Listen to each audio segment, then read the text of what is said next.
Mr. Becker, we're now live. All right, thank you. You received my message, right, Mr. Davis? On the announcement? Check your phone. Okay. Okay. Share my screen.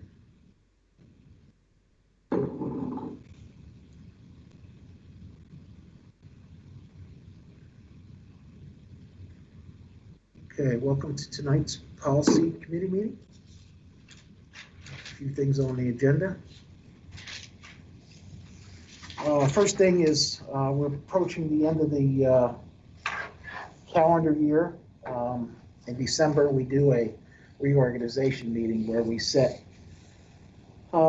meeting dates and or policy committees, that kind of stuff, or committee people, assignments. I know we just did that, but wanted to get any feedback we might have regarding meetings. One thing we have is, as you know, tonight's a policy, then a facilities finance meeting. Sometimes the facilities finance meeting, which is always the first week of the month, comes early in the month. And then by the time we get to the third week of the month, we have bills and stuff that come through that we would like you to see, but we didn't, because of the date. So administratively, we were talking about possibly moving this night to the second Monday of the month and going second Monday of the month, third Monday of the month for our meetings. Again, other boards have and as we do mostly, we do meetings of a whole for the most part. Lots of times committees or there's many people many board members who are not on the committee per se that come to the committee meetings. So we're thinking about, and again, feedback is a discussion about a possible work session. Call that first weekend or that first Monday, actually it would be the second Monday of the month, a work session. Probably do policy, facilities finance, and curriculum. Now again, if there's anything that's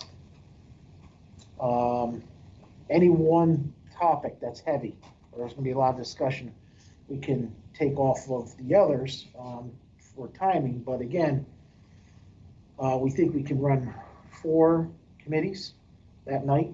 And then the following week, we'd have activities committee meeting prior to the school board meeting, and then just have the school board meeting for voting and or any type of business we have to do. So anybody have any feedback, or would it bother your individual schedules, or keep it on a Monday night? Unless Monday nights are bad. Mondays will be fine for me. Okay.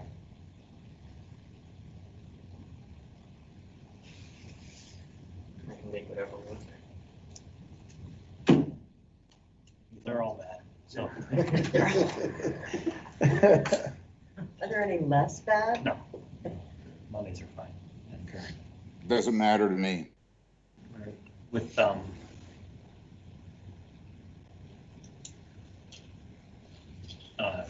mind.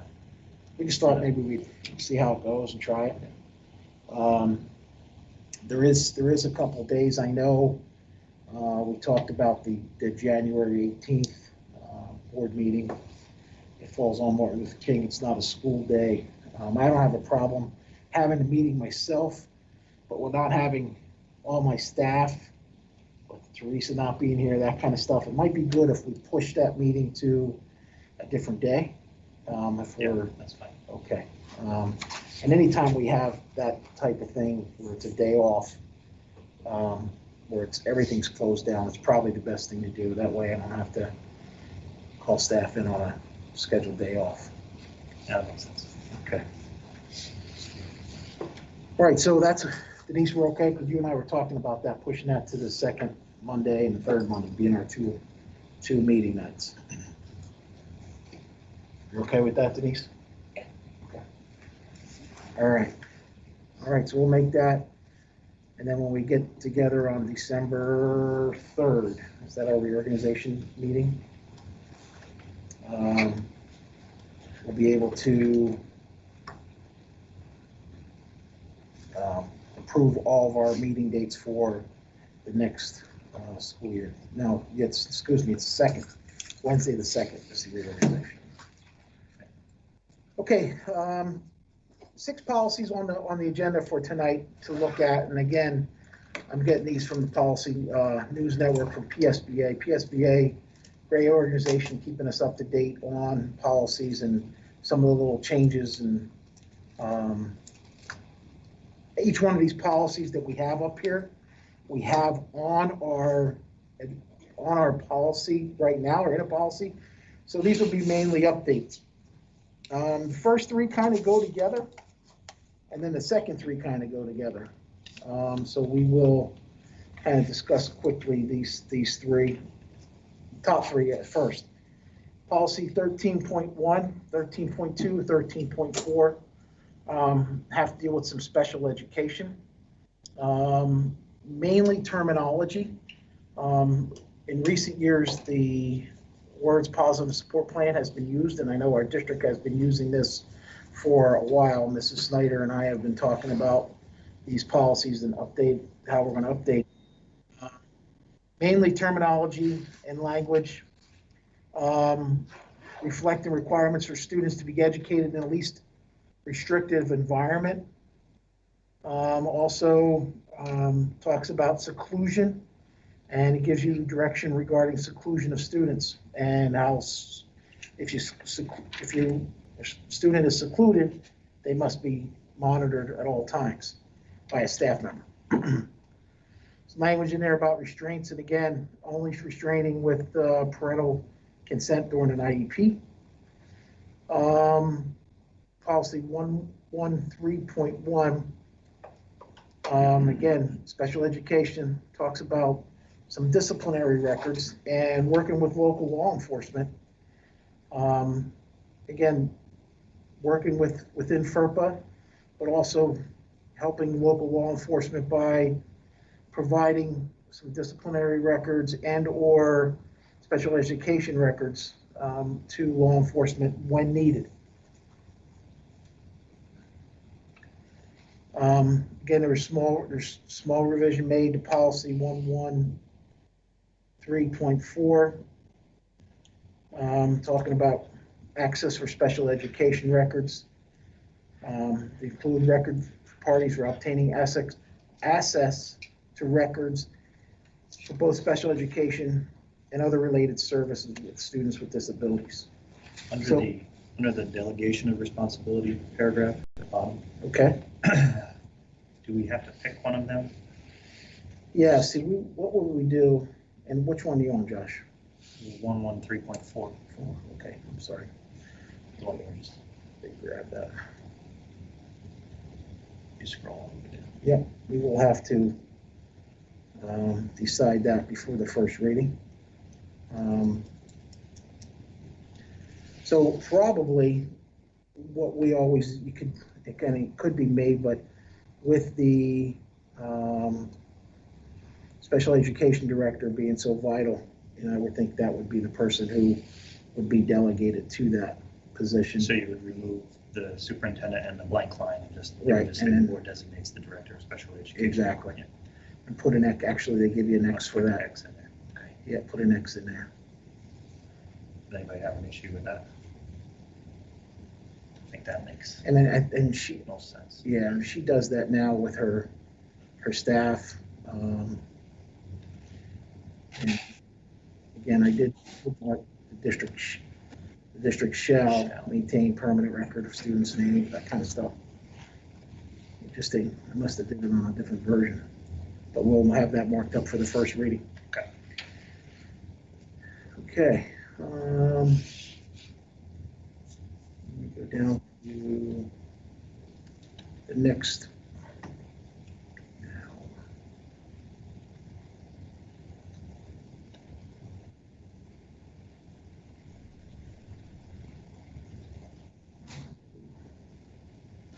Okay, the next three actually go together, and they're all tied into sudden cardiac arrest prevention. New in the school code, some provisions in the school code make these three policies have to be updated, where the electrocardiogram testing can be added to a physical if requested by the parents. Now, the parents will be responsible for the cost of this if they go to their own doctor. We have physicals here, but if they wanted an echocardiogram testing prior to the physical, they would need to go to their own doctor for that. But the biggest thing is, prior to the season, when we have our parent meetings, we'll have to get our trainer to explain all this and the process of getting an echocardiogram test. There's a flyer that's going to come out with that, so we should be able to download this flyer and hand it out, be a part of the packet we give to parents regarding echocardiogram tests. And that's for the and it's basically why it's the three of them. It's because it talks about the echocardiogram test in each one of the three, and physicals in each one of the three policies. And again, under the delegation, the school shall hold information meetings, and we do that already with parents. And we will give that information out, if not that meeting, usually prior to that meeting. Hopefully we can make this information electronic and make it part of our whole family ID process. Okay. They're the 6 policies that I'm going to have on the agenda for next week. 122 and 123 have a lot of things to be X'd.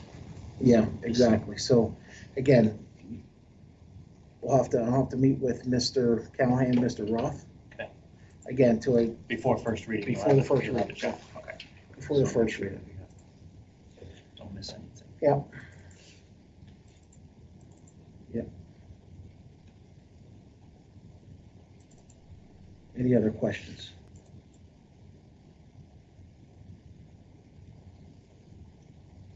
Okay, I know there's some, talking to our solicitor lately, there's some policies that we're going to be reviewing, he and I.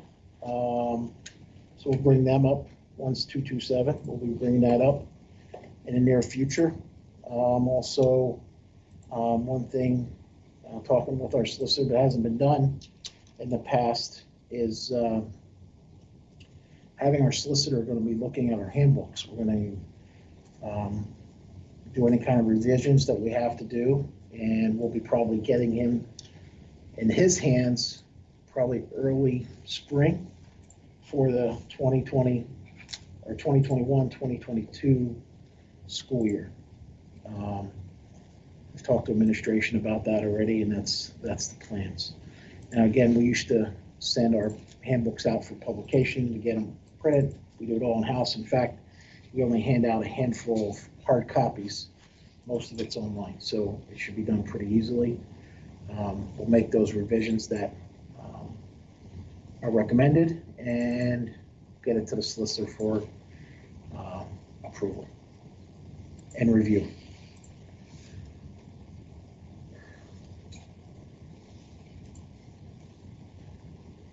Any other questions regarding policy?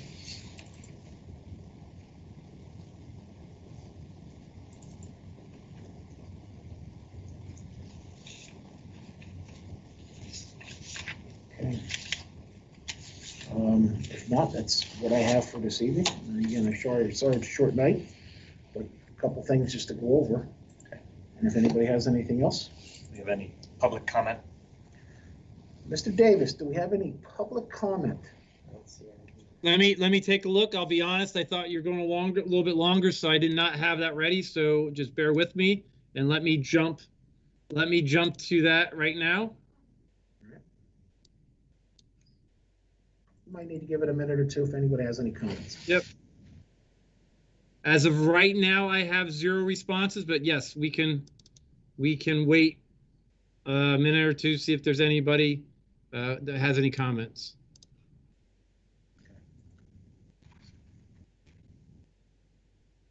Everybody's at trunk or treat anyway. Yeah, that's what I think. That's the real. To some, It's the, absolutely to some. yep. Well, there's a ton of people out there. But the cold weather might chase some people. Our kids have been talking about it since it was Monday Night Plan. That's fun though. It's good. Good fun.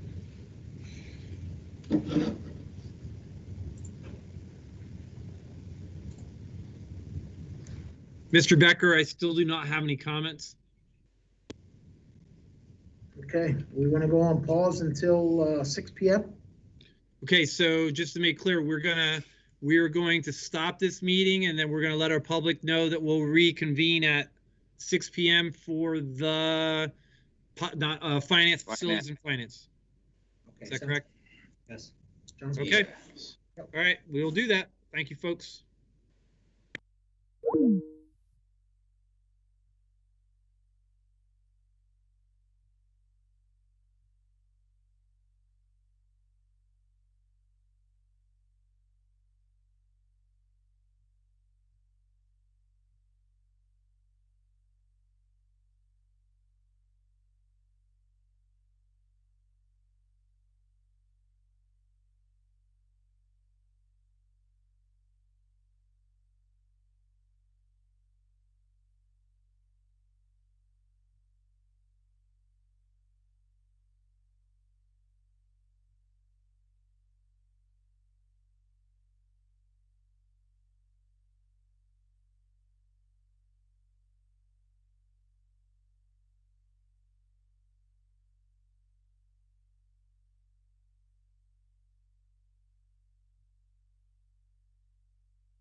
tonight's Facilities and Finance Committee's meeting. Pull up the agenda. We got another participant coming in.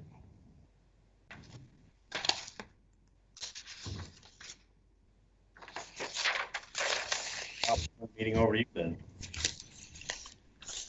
All right, good evening, everybody. On our team's meeting, I met with Trimco Roofing.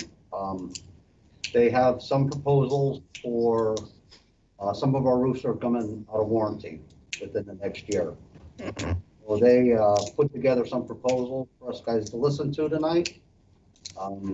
So I'm gonna turn it over to Trimco. Randall, Marshall, you guys there? Yes, this is Randy. Thank you very much, Scott. And I think Marshall's having trouble getting in. Kyle Sweppenheiser, I believe you're on. I am, yes. And we were going to share. Do you have the proposal that was sent, the letter, Scott, that was sent? Do you want to share it on your end? We have, we have The 4 incorporated. documents. Yeah, there we go. If you keep that one, that's great. Let's start there if we could. So actually, this gives you a synopsis of where you're at with the district. We wanted to share this with you first, then we'll go over the options that Scott, you had asked us to bring to the facilities group. So as you look at the overall satellite image, the green are roofs that you currently have under warranty. So you've got a significant amount of the middle school, the high school, and of course the elementary school that are under warranty. The sections in blue have maintenance agreements as well, or under warranty with maintenance agreements. And then the amber or the orange area, that is the area that was installed in 2001 by David Maines and is out of warranty. So we wanted to bring you some options to take and extend that warranty for 5 and 10 years this evening. So overall, the district's in very, very good shape with your roof assets. Just a matter at this point of hanging on to what you have, maintaining all of your assets. And we don't anticipate the district would have any tear-off and replacements in the future here for a long time. It's going to be simply maintaining what you have and coating roofs as they come out of warranty. Is there any questions that you have of us regarding the roof assets and the layout of the district as far as where they're at in time? If not, if you could flip to the proposal letter, we'll review what we're able to put together for the district.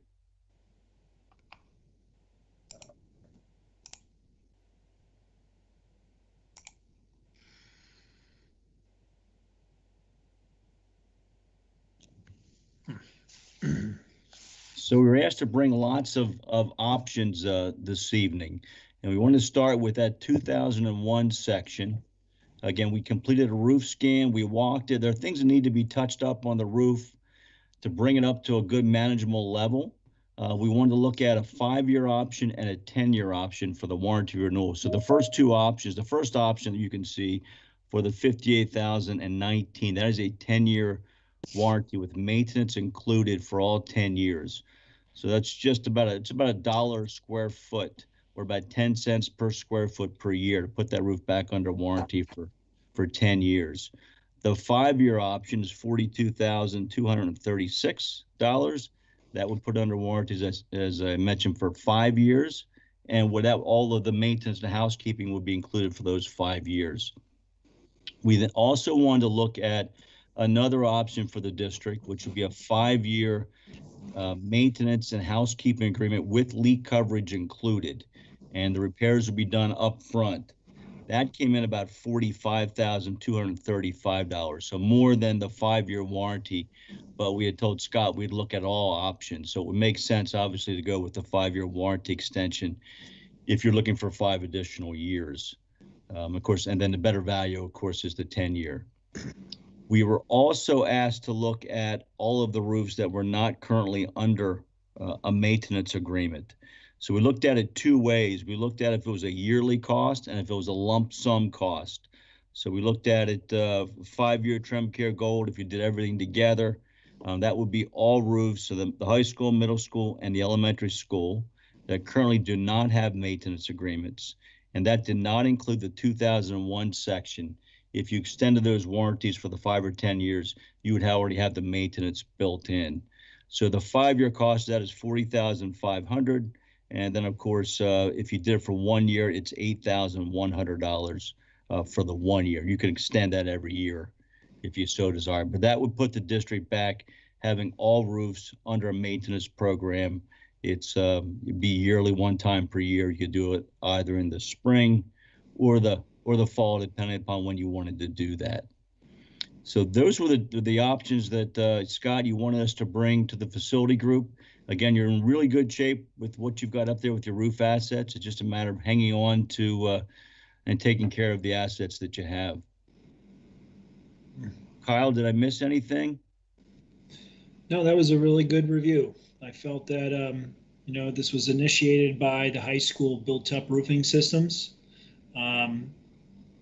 which were installed quite some time ago. And during the inspections, those roofs were found to be in good shape. But minor things and preventative maintenance was key in, extending the service life of these roofs. And I think that overall, the items that Scott asked us to take a look at, these are some really good options for the board's consideration. And I see that Marshall did make it in. So sorry, Marshall. I know you were going to present this, but I think we covered everything. Anything you have to add to that, Marshall? No, sorry for being late. Do you want me to show the aerial, or did you already show that? We went through it, Marshall. We're good. Okay. Thank you. Any questions anybody has regarding again, any of the roof assets or the plan that we brought forward?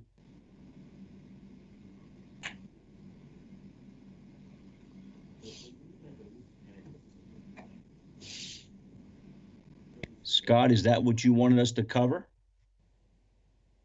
58019. We do have a question. Sure. A quick question on the one roof management plan, the one where it breaks it down into the 6 categories. Sure.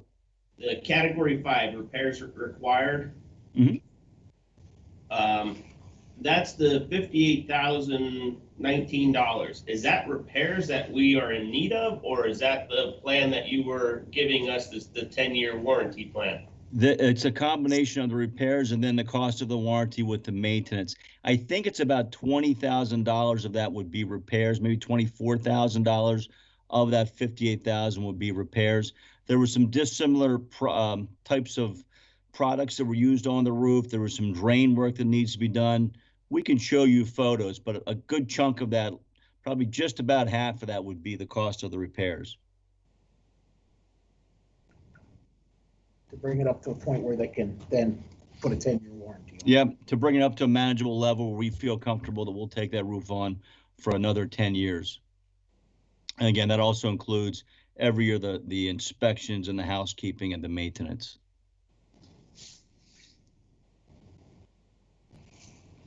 And the leak coverage would be as if there were a leak, that would cover everything that was damaged inside? Not inside, no. It'd be anything to do with the actual coverage of the repair itself.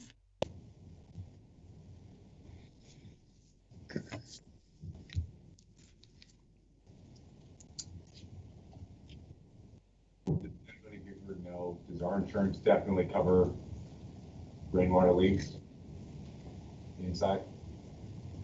I don't believe so. So we'd have a warranty that the roof won't leak, a warranty in case it does leak to repair the leak. But if it destroys 100 computers inside, we're still out all that money. I'd have to check on that, Josh. What insurance covers. I would think we have some liability insurance on. I'd have to check on that.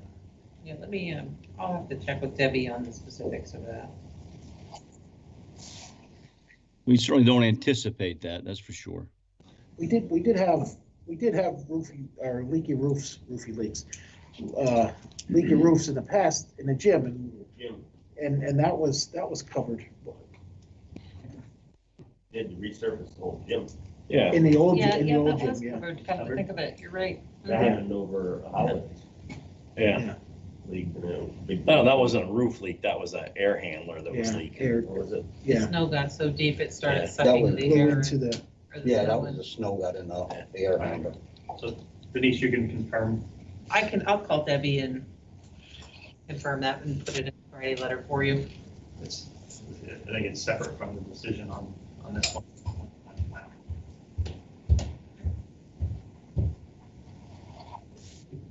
Do we have to put this out for bid? I could check on that, but I think it's a service, with it being a service. Yeah. And we did run these numbers, if I can answer, we did run these numbers through the KPN, the CSIU.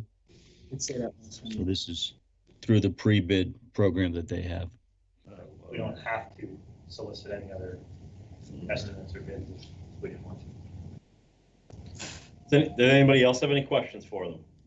Yeah, I do. What's up, Greg?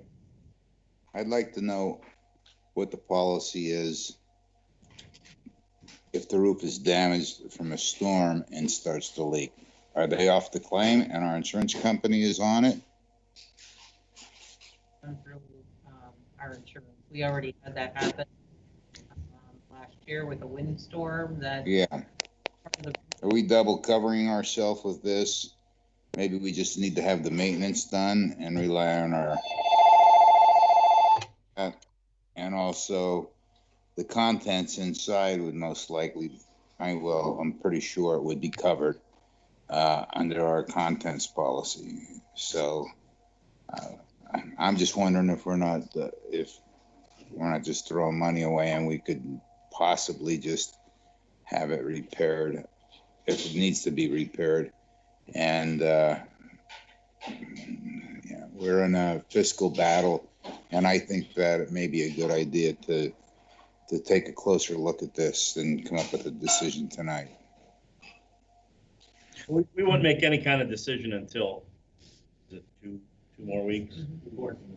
At the board meeting. For the further on Greg's question, if there is storm damage that our insurance covers and we repair it, what does that do to the remaining warranty for the roof or other damages?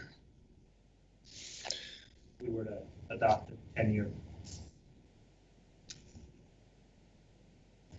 Randy, did you hear that one? I could not hear that. Could you ask that again, please? I'm sorry. If we had storm damage and the insurance. I heard it. I don't think the question was for me. The storm damage, what does it do to the warranty? Well, typically, if it's a storm damage came through, a windstorm came through, and it was, hurricane winds, it would not be covered. Then the insurance company would kick in, that area would be repaired, and the warranty would be back, instituted, would be back online after certain repairs were done. Is there a deductible with this warranty? No, there's no deductible. No, and again, to your point about the if you just did the repairs, that is an option. What we could do is we could pull out the repairs, give you a proposal through KPN for the repairs, and then you could look to add that square footage under the last option there where we had the yearly cost of the maintenance. That's an option to keep the cost down. And then if at some point in the future you would decide you want to put it back under warranty, look at it, you have to scan it again. That is an option, but that would give you a way to break down those costs to see what you felt is the best value for the district. I think it'd be very close, but we could certainly look at it. Okay, thank you. Yeah, that warranty is just for your comfort level, but there's about $24,000 worth of repairs we would recommend that you have completed. It's a good, solid build-up roof. It's meant to last a long time, and it's performing. It just needs a little love. Okay, appreciate your help. Thank you. Sure. Anybody else have any questions for them? Scott, anything else for them? I don't. I wanted them, the guys, they could explain it a little bit better than I could. I just wanted them to bring that to you guys as a couple different options since it is coming out of warranty. Jim, the pictures of the roof are under company name there, that document. Yeah, there's areas there that the 24,000 needs to. Yeah. Yep. Randy. Yes. Marshall, one is, you guys we're looking at the pictures. Do you guys want to just kind of briefly go over what the repairs? Sure, if you can scroll down and show you some photos. I'm not sure, Marty, what all we've been. If you can scroll down through, sure. You keep, so there's some overviews there, the overall. That's the built-up roof that was installed in 2001. Yeah, I think moving down, there's some more pictures of deficiencies. Yeah, you just see some cracked pipes there, some open corner flashings. You'll see the EPDM drain flashing. That would have to be torn out and redone. That's not a compatible type of material. So that would all be redone. We've got a lot of the drain flashings, the leads would need to be redone, that deteriorated drain flashing. There's lead in the system. It's just, 20 years old, so we would need to redo that. That's two examples of what would be part of that scope. Yeah, and then we had some aluminum areas. That areas needed to be coated with aluminum around skylights and then on expansion joints. And then there was multiple areas where there's vegetated growth that we would take off and put new flood coat down. And then some of those pipe boot areas as well. Yeah, that's not a compatible, that pipe boot that we showed in the last grouping of photos. That will need to be redone. That's an EPDM pipe boot that would just need to be redone. Flashings, deteriorated flash. There's some repairs that were done around a curb. I think it might have been added. I'm not sure. That would need to be reworked and coated. Yeah, there was also a curb area. I think it was on the second page that there was not a cant strip used under the flashing. Yeah, it was that one. So we would go back and put a new fluid applied flashing on that with a cant strip to alleviate that from cracking.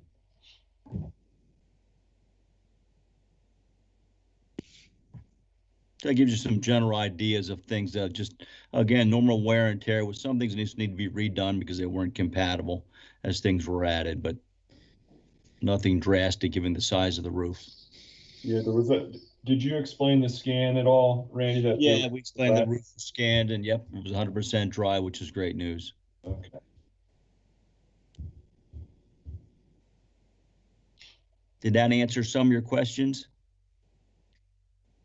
Would we be able to, would it be possible to get numbers as far as for those repairs and adding that on, like you were talking about, sure, onto the maintenance? Absolutely, yes. Yep. Just to see those numbers before we do anything, I'd like to see what that's going to cost. That absolutely, yep. I mean, like I said, the warranty is more for your comfort level. You got a good solid roof. That's completely up to obviously your comfort level. No, that'll give you a good idea of how it all shakes out. So we'll gladly do that for you. Randy, what is the life expectancy of a build-up roof? If you hang on now, so what you would get to, you could add another 10 years. We were willing to go 10 years. You could add 10 years, and we want to keep an eye on that flood coat.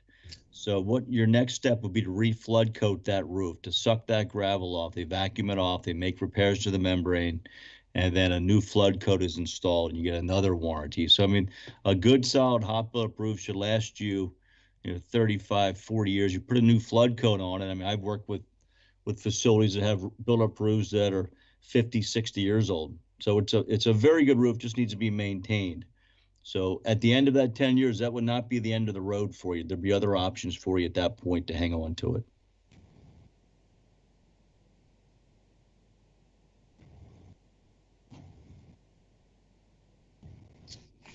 Anybody else have anything?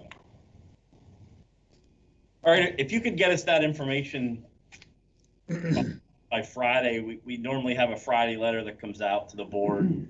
Sure. Absolutely. We'll have a week to kind of dive into it, and then we'd have a board meeting the following Monday and put options on. And should we take out that 5-year leak that was a little bit more than a 5-year warranty to not confuse things? Should we eliminate that?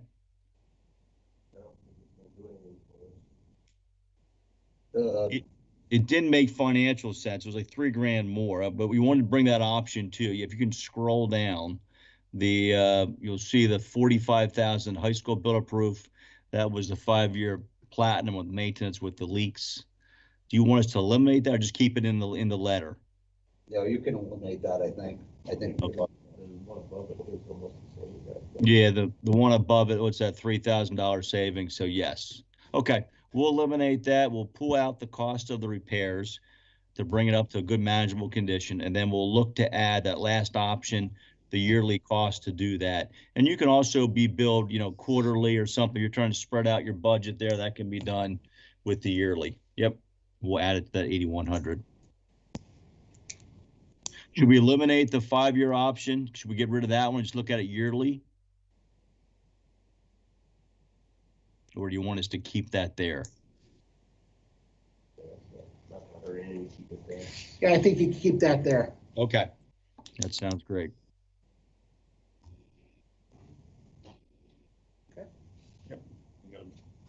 All right, thank you, guys. Thank you. Thank you for your time. Have a great evening. Yep. Thank you. Thanks. Yep, bye. Bye-bye, thank you. All right, Scott, the next thing you had on there was the door project. Yeah, I was hoping to get some pictures, but I just wanted to update you is that the weight room doors were completed. New doors were put in, new hardware, and also the middle school doors were completed. The new hardware was put on now. So all of our projects that we had done, scheduled for the summer are complete now. So, other than that, I don't have anything. I know you emailed me, you wanted to talk about. Yeah, the flagpole out in front of the high school. I don't know if this has been discussed before. A lot. It's been leaning Yeah. for quite a while. Can you bring everybody up to speed on how So- we got there and? So just, the flagpole was put in 2011, 2012 with the building project. It leaned before I got here. My best guess is the wind did it. You have a 6-foot by 10-foot flag hanging on a pole. I don't know if it was installed right, if it was installed wrong. I don't know what's underneath the concrete. I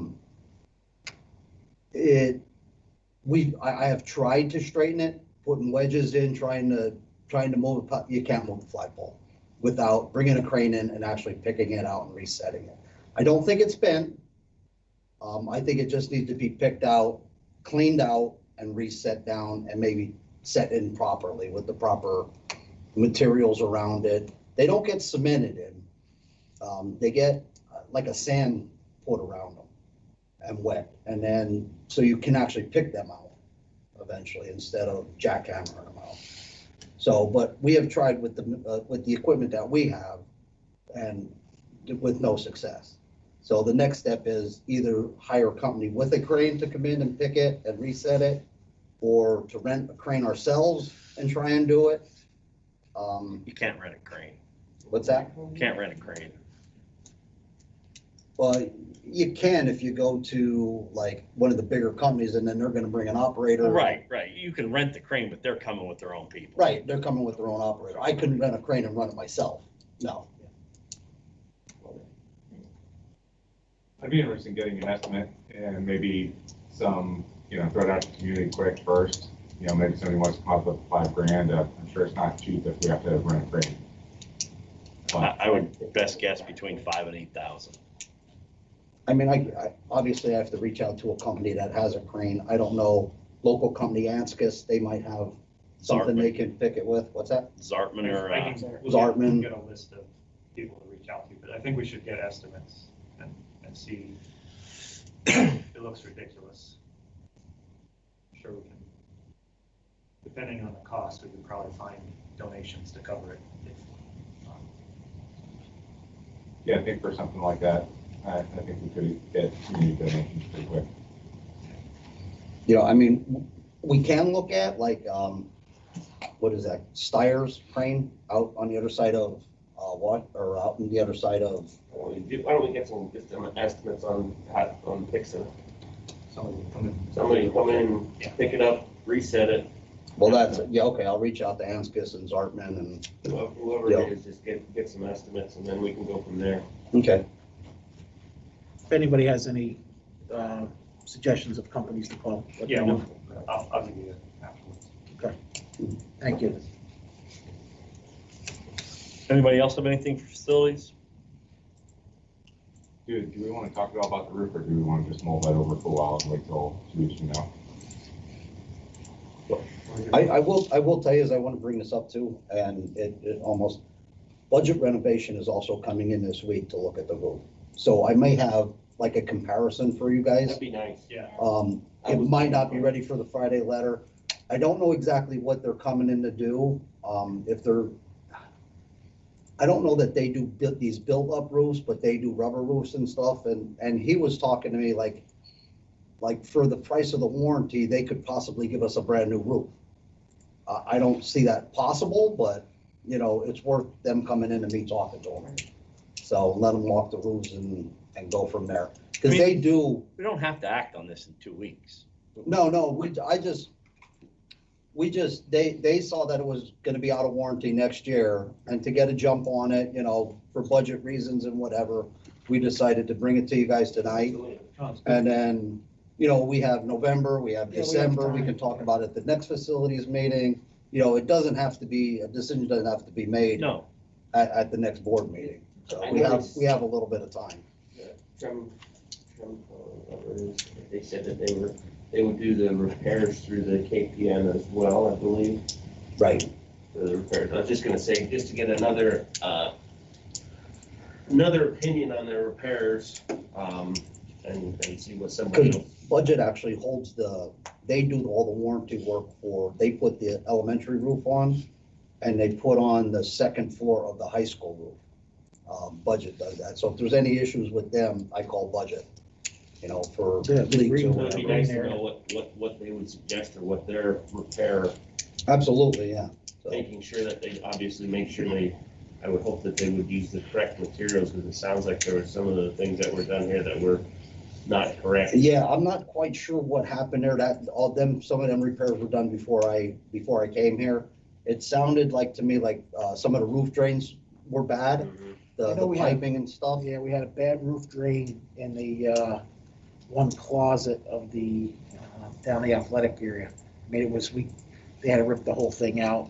Fix it. Yeah, I do know that was a number of years ago. I think there's like 2 or 3 of those up there that they used EPDM, you know, with the build-up roof. So, and they said they're gonna have to be ripped out and put in the right way. So I don't know who did them. I don't know. I would assume that budget would use the correct product. They wouldn't use. Oh, If yeah. they were gonna give us an estimate on it, I would assume that they would use the correct products. I hope. Right. Not ones that aren't. That are compatible. Yeah. I just have hope. For whatever future meeting, when we get closer to a decision, that the one thing I would want to know would be, do we have anything in the budget each year for roof maintenance? To compare, you know, when they're saying 24 grand in repairs, well, you know, do we have something budgeted already? Normally, we're putting 75,000 in capital reserve, so. Well, this year we only put 25,000 in. I haven't transferred it yet, because capital reserve is in pretty good shape, so, we only budgeted 25,000 last year. Now, is that just for roof or is that for building maintenance? That's for the capital projects. Okay. So, But most of this would probably be almost carried over into following year. I'm sure we could set up some kind of payment or, yeah, we could do it after, you know. well, certainly if we decide not to go warranty, then as long as it's not going to leak between now and June, there's no reason we couldn't do it July. And then obviously payment. Right. That was just my thought. For the cost of the warranty, I would be leaning towards no, because it doesn't seem like it covers much. It doesn't cover storm damage. They sell you a separate leak coverage. Well, like, what the heck is it covering then? Well, it does cover your routine maintenance every year, right? And if Am there I is an correct? issue, it sure beats finding out when it leaks, where if they go up there once a year and do a good once over and fix little things before you have a big issue and we have to stop school because there's water everywhere. What do we do currently for maintenance? Or they do that now? Well, currently, we don't, Well, haven't had to because they are new. Can you pull up the aerial? So the blue sections are what we had done two years ago. They were all recoded. So they have a maintenance program and they have a warranty, a 30-year warranty with them. The green areas are currently under all warranties. Some of them have maintenance programs, some of them don't. We go up and, you know, what I mean, me and my staff, we can go up and clean the rain gutters out. But if there's a flashing issue, if there's a crack, you know, if there's a seam that's coming apart, obviously we can't do that because it'll void the warranty. So we got to call somebody in. These are the types of things, and they happen, you know, a caulking fails, a piece of flashing might fail. This is something that they're bringing to the table. You know, as far as cleaning the drains out and stuff, you know, we can do that. But like Tim said, you're getting a set of eyes on it once a year. They're going to be looking at the flashing. They're going to be looking at the cant strips. They're going to be looking, you know, at the caulking for anything that might have failed in that last year. So. Do they do that one inspection a year absent the warranty though? Pardon me? We can still hire them to do the inspection and maintenance without getting the extra warranty, correct? Yes. Yeah, I think that's, isn't that what you asked or somebody asked them to do? Drew asked about That's that. the bottom number, $8,000. Yeah, and that's all I'm saying. I'm leaning more towards that. The $8,000 per year covers all the roofs that they don't have a current package on. So everything except for the blue. Right. It would be covered under that $8,000 per year preventative maintenance. Now, I don't know what that includes, whether that includes repairs or whether that just includes them coming out and looking at it and saying, it looks all right. You know, I don't know whether it. Would they even do that without it being up to like a certain? Well, the repairs I think would have to be done no matter what. Yeah, I it think sounded what they're like saying is whether, the repairs would have to be done. right, Then we would, because that's what I asked them for. I asked them for a separate price for just Right, the okay. repairs, and then to add the green roof or the orange roof. The orange roof is, I think, the one that's going out. The orange roof added on to that $8,000 estimate. Because the $8,000 estimate does high school, middle school, and elementary roofs, not including the orange one. That's the $8,000. That's the 1 year preventative maintenance and housekeeping. and what I could do, I can call them tomorrow and ask them when they put this together, like, what does your preventive maintenance entail? Like, what are you gonna do when you come here? Housekeeping, like, what is it? Is that cleaning gutters? Or Right. is that, okay, there's a piece of flashing and I'm gonna have to fix it? Or is that, whoa, that's beyond our housekeeping? We just take a walk around and we'll pick up a leaf here and there. I'm being facetious. Right, Sarcastic. It's just, what does that actually include? right. But if you do that for 10 years in a row, you're spending 80-some thousand dollars. Plus you have to pay for repairs where you could spend 58. However, that includes the high school and middle school. The 58,000 is just that orange. This is the $8,000 is all The eight- roofs. No, the $8,000 doesn't include the orange roofs. Yeah, well, I'm saying if we got it up to repaired or whatever, they would, that's what they're, I'm. Oh, getting they're the gonna price on. include that, okay, I see what you're saying. I'm saying that it would include, right now, the $58,000 is only the warranty on that orange section. That's it. And they have a contract right now with the blue section. But all the other green and everything else has nothing maintenance-wise per year or preventative maintenance or anything else. Scott goes up and takes a look around, but other than that, there's nothing on there for housekeeping or preventative maintenance. Not saying that I'm not trying to talk anybody into it, I'm just saying what I believe, what they tried to explain. Correct me if I'm wrong, Scott, but that's what I'm getting out of their proposal. Right, and like you guys, I mean, I wanna know what their PM, what it entails. Yeah. You know, are you just gonna go up there and walk around, or does it Or- include all the repairs, or? If there is flashing that goes bad, or the things like, not necessarily repairs that were incompatible products.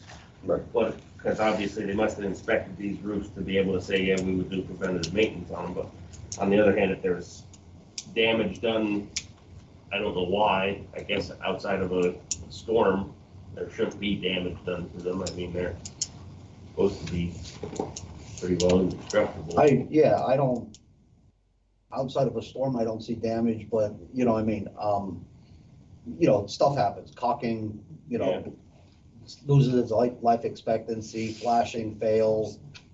There may be seams that fail, and these are things that, Yeah, I have in my notes from our meeting, that they come 1 to 2 times per year. Their preventative maintenance includes cleaning drains, touch up the minor deficiencies, redo aluminum coating, fix drains. I don't know what termination bars are, so. where the roof goes up against the wall, Okay. they put termination bars on and they get caulked like that. And that's, a lot of times if you have failings, that's where it's gonna fail. Water's gonna get down behind that termination bar. And they the clear off, caulking it failed. says they clear off all the vegetative growth. Yeah. That's what, I don't know to what amount they'll fix. Obviously, if they go up there and there's $10,000 worth the repairs, is that covered under your PM, or, are we gonna pay $8,000 and have a $10,000 bill on top Otherwise, of it it? sounds like what they're gonna do is what you do. You go up and clean the gutters. Right. If there's vegetative stuff, you would, a walk around up there for a day or whatever it is, you could basically do the same thing that we would be paying $8,000 for. No. I mean, unless they're willing to do, a little bit bigger repairs. I would like them to put it down in writing, Yeah, like what I exactly agree. they're gonna do. What are minor repairs? Right, what, Up to what, or would they include, or what wouldn't they include? I'd like a little more specifics there. Otherwise, I mean, the $8,000 a year to clean some gutters or pull a few weeds that grow up there. If you could, just maybe give us an update at our board meeting, when I give the facilities report. Okay. If you have any more information, if not, we'll get it. I was gonna say, hopefully, maybe, by Friday, we might have something in the Friday letter for you guys. All right, like I said, if not. Like I said, I'll reach out. Next month, I'll reach out to them tomorrow and see if they can, elaborate a little bit more, make it a little bit more clear what their PM is gonna be, and, put it in writing, what it includes. We wanna know what it includes. Okay. Thank you. So, all right, does anybody have anything else for facilities?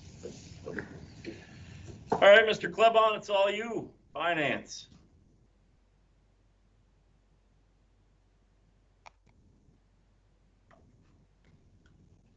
Okay, there we go. Finance. Let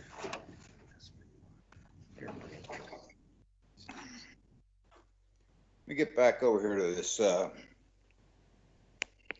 one screen. And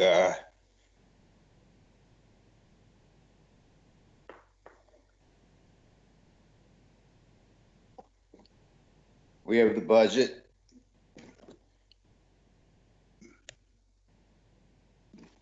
And I really,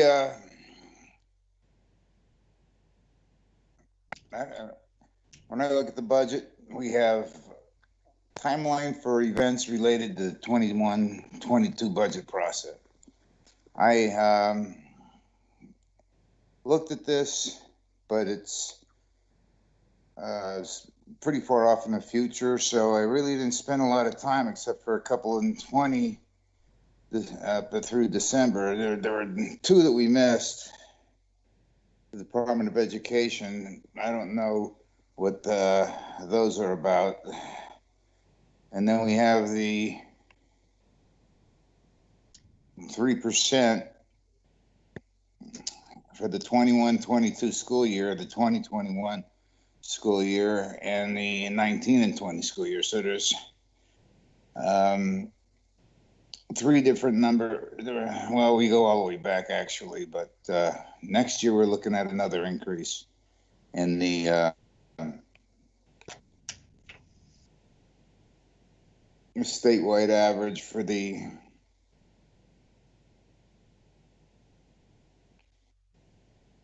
increases for that. And Southern Columbia, well, we got 3.9 adjusted rank, 0.5496. That doesn't look like it's too bad. Shamokin and Mount Carmel, of course, they got 4.6. I don't know why we came in a little lower, but these are just numbers that, Hey, Greg, do you want me to explain some of this stuff? Do what? you want me to jump in here and explain some of this?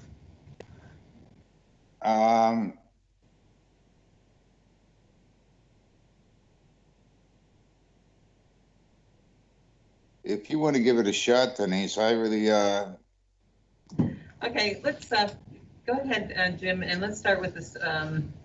Let's start with the starting salaries. Okay. We'll start with that one and the substitute rates. Can I share my screen? I was gonna go there, but go ahead. Yeah, let's start with the first item because it all share your kind of screen? leads in together. You want me to share it? Oh, you go ahead and share this, the schedule of substitute pay rates.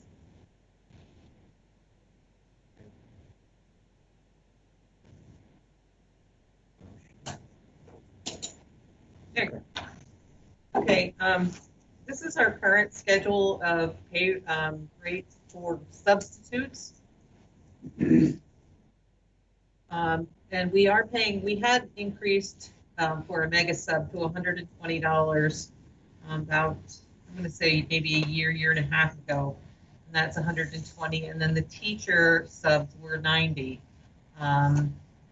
So those are the two main ones we really need to look at right now. We have a lot of people signed up to begin substituting to help us with our relieving our teachers to get them some planning time. So we wanted to look at those particular two rates at this time.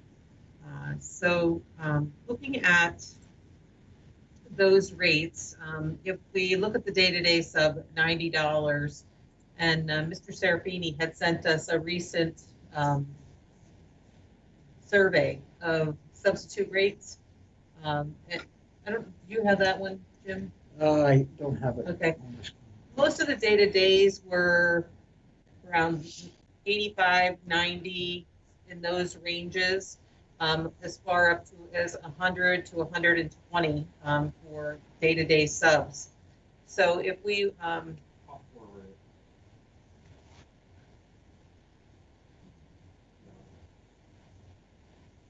I could share it if you just give me the right to share it, Jim.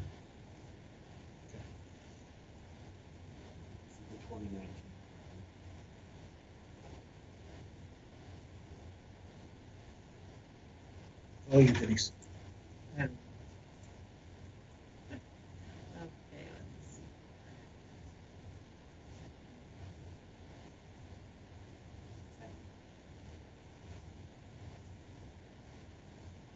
Yeah, you should close it.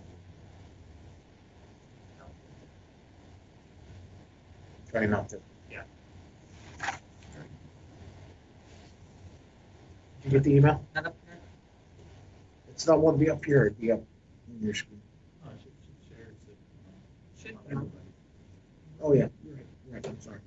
I'm thinking But my I'm screen. not Share.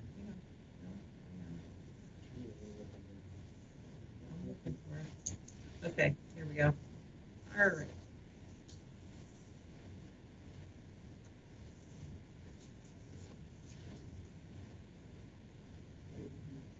Okay, so these are this was the survey that was sent to us by Mr. Serafini. And you can see there's, across here, there's the 4 different tiers and there are some notes out here at the end. But it does range, like we are down here at $90 an hour. And you can see what some of the other rates here are in tier 1. If I'm going to share another spreadsheet with you.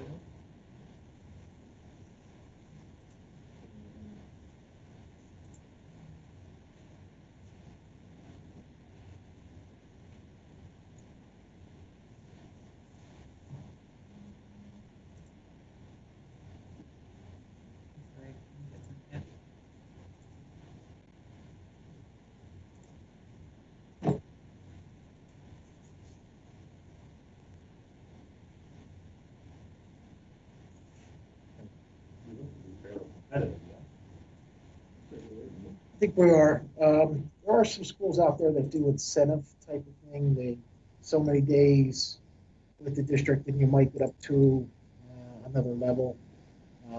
Some also, if you are willing to be exclusive for the district, they pay them a little more. So we are right in the ballpark. Tier 2. Tier 2 would be a second level. Actually, that $100 is not accurate. It's $120. What's the tier 1? Or the first level? For day to day? It's day to day. Was 120? For ours, Yes. it's 90. 90. So here I'm sharing. This is just a little plug and play thing that we can use to, so looking at what it costs now per day. I don't have the workers' comp and the unemployment. It's very minimal. So just say looking at the big items. So when you pay someone a rate of $120 an hour or $90 an hour, these are the associated things that come along with that, the fringe benefits. So in reality, it's going to cost us $171 to pay a mega sub, or in the $90 range, it would be cost us $128 because we would have to enroll them in retirement and we have to pay the Social Security and Medicare. So in here, if I just, so I increase it to $100 for the day-to-day sub, that means it's going to cost us $143 to increase a day-to-day sub $10. No, that's if we hire them for more than 90 days, right? I can't hear you. If we hire them for more than 90 days, it'll cost us 141. They're not going to enroll He the was just saying retirement. if I have a chance to bump it to 100 from 90. Now, Now you're talking, are you talking, if you're talking about them doing the same job for 45 days, then it's, the salary is $26,000 a year, and then you prorate it for the number of days. So. At what point, how many days do we work before we have to start enrolling them in retirement and healthcare? Well, technically, we're supposed to do it from day one.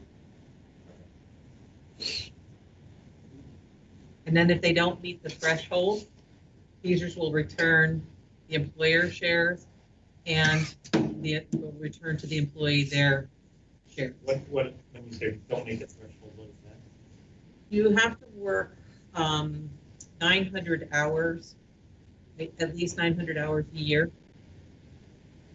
Okay, so if so we would enroll them immediately, we pay upfront as if they were going to meet the threshold, and then if they don't meet that threshold at the end of the year, we get all of that. We get the employers back, and the employee will get their share back too. How many hours do we count them working? We've been trying to keep them at like 3 days a week. But how they have 7 hour day, 8 hour day? It's usually around 7. The 900 7 and a half, actually. 7.5 hours. 7.5. The 900 hours, that across, they work in other districts as well, does that get counted?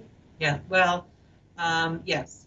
Yeah, they can count all the hours across all the They work districts. 850 hours here, 50 hours at Central. Mhm. They would cross the 900 threshold, and for the 850 hours that we paid in, then they would actually apply that Right. towards their retirement. and not do it. Correct. Well, my only suggestion, is, what I'm saying would be to do this sort of gimmick thing and say, hey, if you give us any days, we'll give you $100 a day. That encourages them to keep coming back at $90 a day instead of taking another job. So we hopefully get some more often. Now, all of a sudden, it seems like we are getting quite a few. Your sub issues, and you can just speak to this because I do it frequently. It's about the relationships that you have with people, and you have to reach out, you have to recruit people, you have to, in a way, you said guarantee them work for a collection of days throughout the year. But there's a lot of upfront work, like just throwing out a sub rate saying $115 a day. It doesn't necessarily guarantee that you're going to get people coming to you for the $115 a day. Like there's a lot more that goes into it. To agree with Josh and saying, hey sub, here's your rates, $115 a day. We'll take you for 60 days. I want to schedule those 60 days now. you're like our exclusive person. I've had a lot of success with that. But what's the end game here? I mean, we let's not sit and talk about this for 2 hours. Do we want to increase the rate or do we want to leave it? Do we think we need to? I would say 90 is low. I'd say we have to come up a little bit. What? Now ours started at 100 and we went up to 115 after, I want to say it was 15 consecutive days. We waived the 15 days this year, or the consecutive days, and went straight to 115. That's a little bit on the higher end when you look at that sheet. I'd say probably 100 would be a reasonable estimate. I would base that on the fact that Danville's 100, Shamokin's 105, so are people that are close gonna? And Shamokin's historically a harder place to find. I mean, I have to play substitutes in Shamokin myself, and I know I have a harder time filling those positions.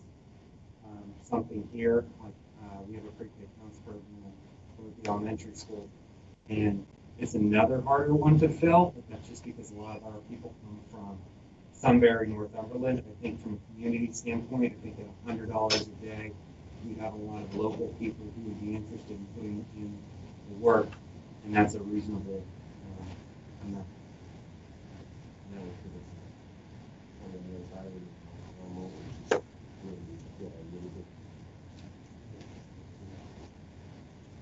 Carmel is at 80.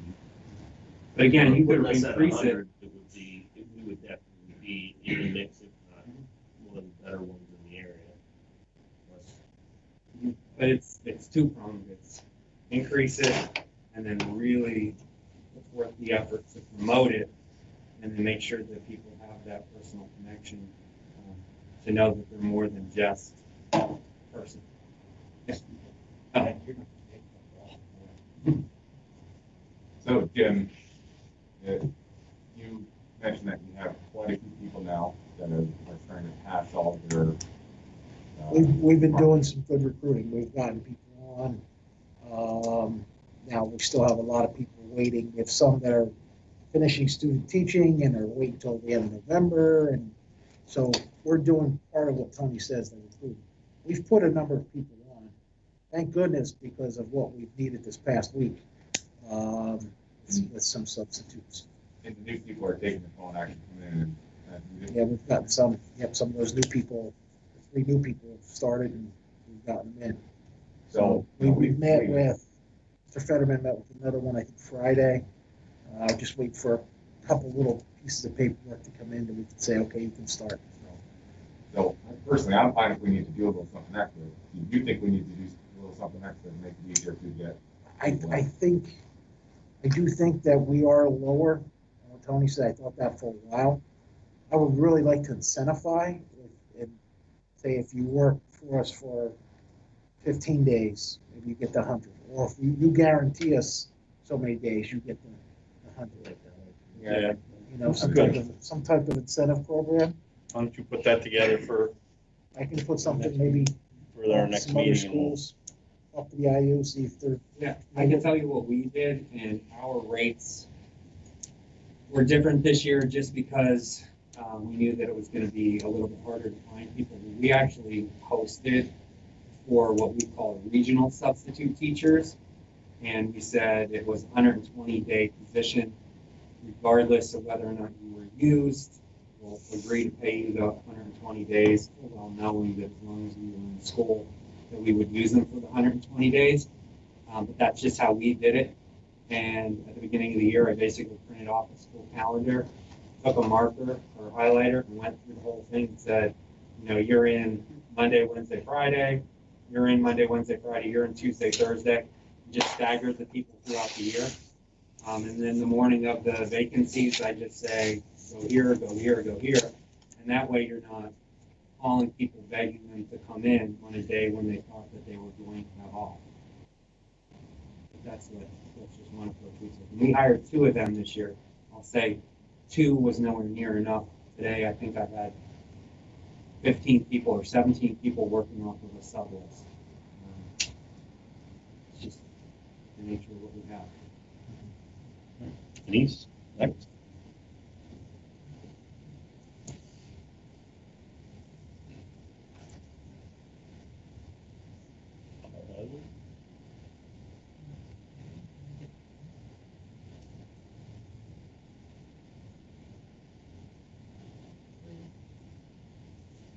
Jim, you have it back now?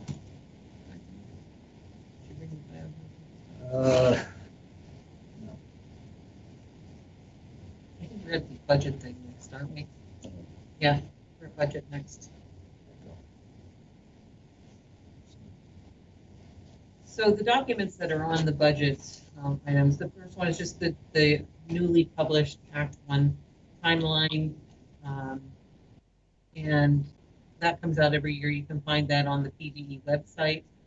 We're on schedule right now that by December, we should have a pretty solid preliminary budget at one of the meetings in December.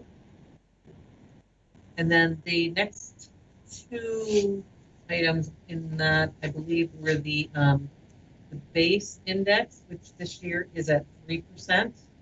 And then the adjusted index, which is the ceiling to which we are allowed to raise our taxes, is 3.9 this year. So those two documents are in there. And then I think I also put in there for you the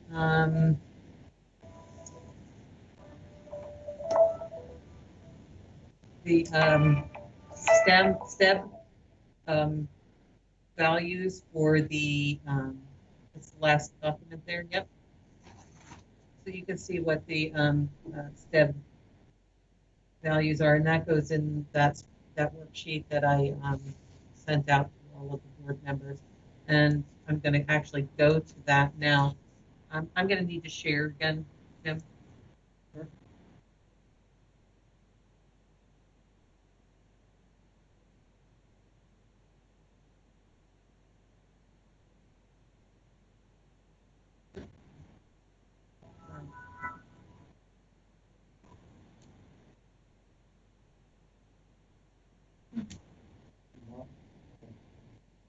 We have that chart we put together in summer. These are the things that we Yep. to make sure we are ahead of the game. I know this is the finance meeting in October, but I was thinking of the student and staff survey. Yep. We have that and we would- I have that right here. No, I'm not certain. I don't have that. I'd have to look at that over. Okay. I'm not sure. Just want to make sure we're holding the public accountable to what we said we were Yep. gonna do. That rush. So this is where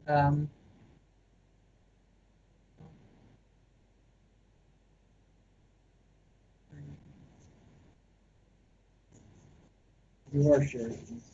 This is me. That's you. okay. So okay, so this is the first piece to do the salaries and benefits. You'll see I have the sheet here. It's called Master Multipliers. And so all our rates and things that affect payroll or the salaries are listed in here so that I can calculate what cost of each salary is. Go ahead. You zoom in on the number so that you can see it. Just Director, if you hide the slide.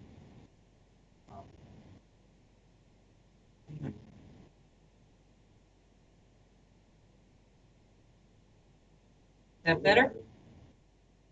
You can go bigger. No. Okay. So I have last year's rates in column B and the increases, and then in column D are the new rates. So you have Social Security, Medicare first, which now that's the same as it was last year. Retirement has a slight increase. You'll see that's 0.3495, and they will give us a final rate before the end of the year. Sometimes that changes just a little bit by a few points. So that's what I have from their projections right now. Then we use for workers' comp 0.01 and $160 just flat for unemployment. And then these are the our new rates for healthcare, dental, vision, and family. And then we provide a life insurance policy. So these are all the rates for those. Then you'll come down here. So there's for the HSA, what the employer contributes is $1,000 for a single, $2,000 for family. For the SCEA waiver, this is the amount, and it just goes down through. And so I can populate that through my worksheets doing this. So this is the summary of the salaries. That's get them up there for you. So you can see.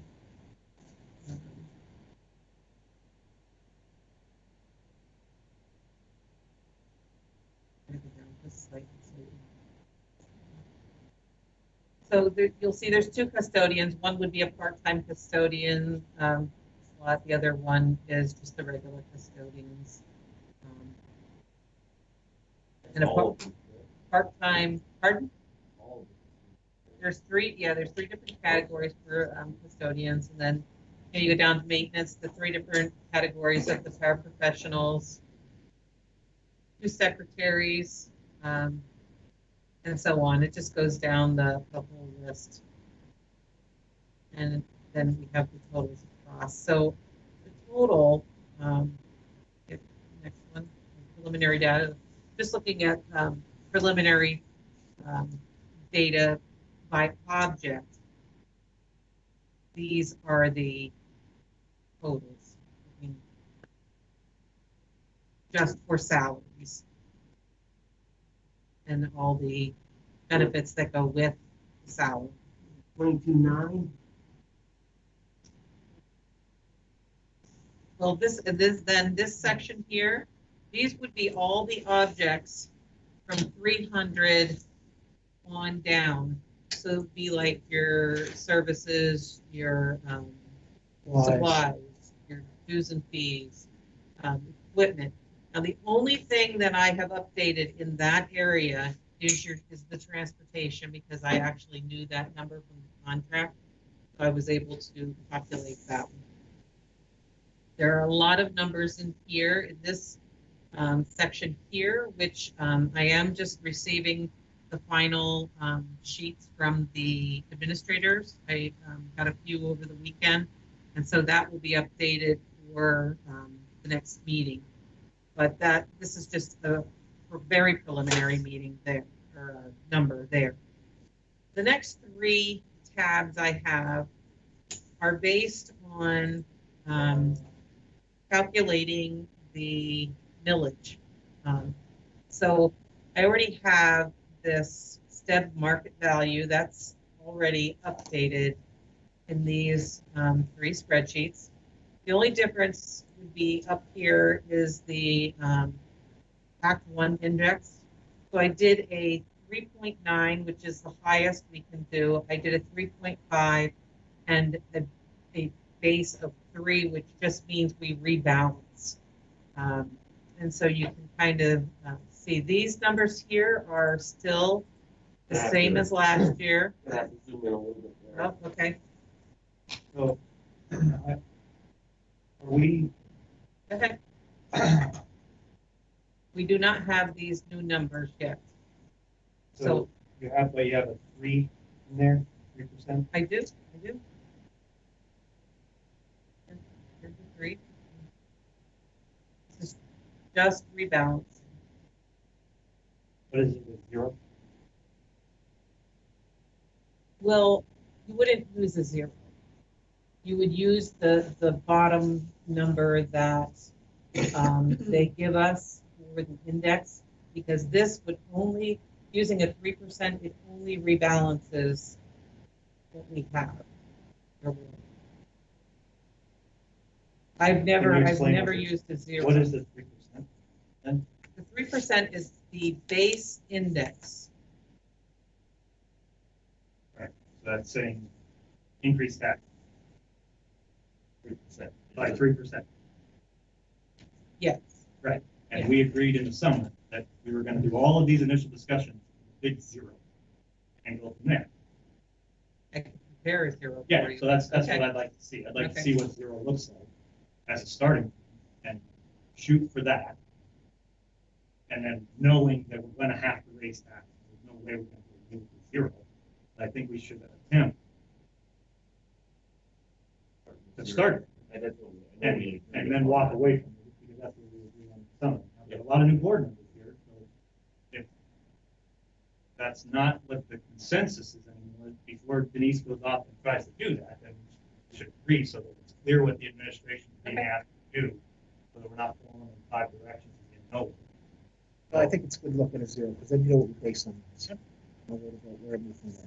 That's what we originally looked at when we were discussing all this in July. I was gonna say, I Next year remember was from zero. July that it had been brought up that it would be a zero. Yeah. To start. We did not use a zero when we did Well, those no. numbers last year, though. We did a 2.9. That was. No, but that we was the base said, index. after we passed the budget, in that discussion, we started this year's planning for next year's budget. It's fine. We'll do it zero. Okay. No problem. Let's starting, knowing that it's probably not gonna end up being reality, because everything costs go up and property values don't get reassessed. So the only way to balance that is always. Okay, so I'll move on to revenue. So over here in revenue, what I did was, and I will add a zero on the final column over here, is just plugged in what the numbers are for the real estate from those 3 spreadsheets. Going down through and everything is the same as the end of our budget last year, with the exception of the Social Security and retirement is updated because I actually have those salary amounts, so I was able to do that. I was able to update the rent and sinking fund because I actually know those numbers and was able to calculate them out. So when you get to the bottom line, the 3.9, this is the deficit. 3.5, that's the deficit. And the 3.0, that is the deficit. Just to start with, without increasing any of our, well, very few of our numbers below the 300s. Were you able to put a zero in up the top, just so we see what that is right now? Well, I have to, when I go, I have to work with this formula going back here. I can do it quickly. If you want to move on to something else, I can actually get that done within a couple minutes here. Does it change? If I put a zero in here, it's going to change everything. So let me just, yeah.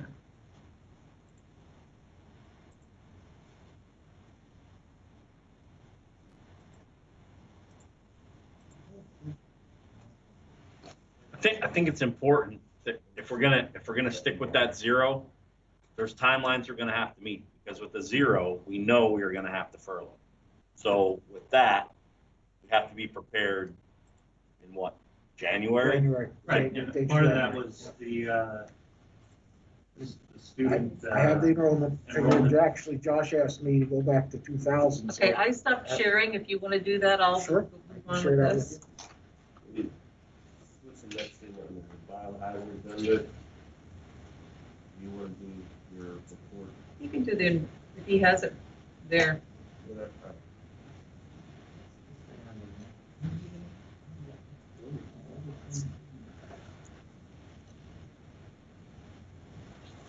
Okay. So here I have this document, and I think I shared some of it, but it's been updated since. And we're looking at percentages, and I have it for the elementary school, middle school and high school, and then a summary of each. If you look at enrollment, here's the years. Here you can see, you guys can see this? No? Yeah. Okay. So in 2000, you're looking at elementary school of 499. 2011, we were actually up 10%. 2015, we start dropping.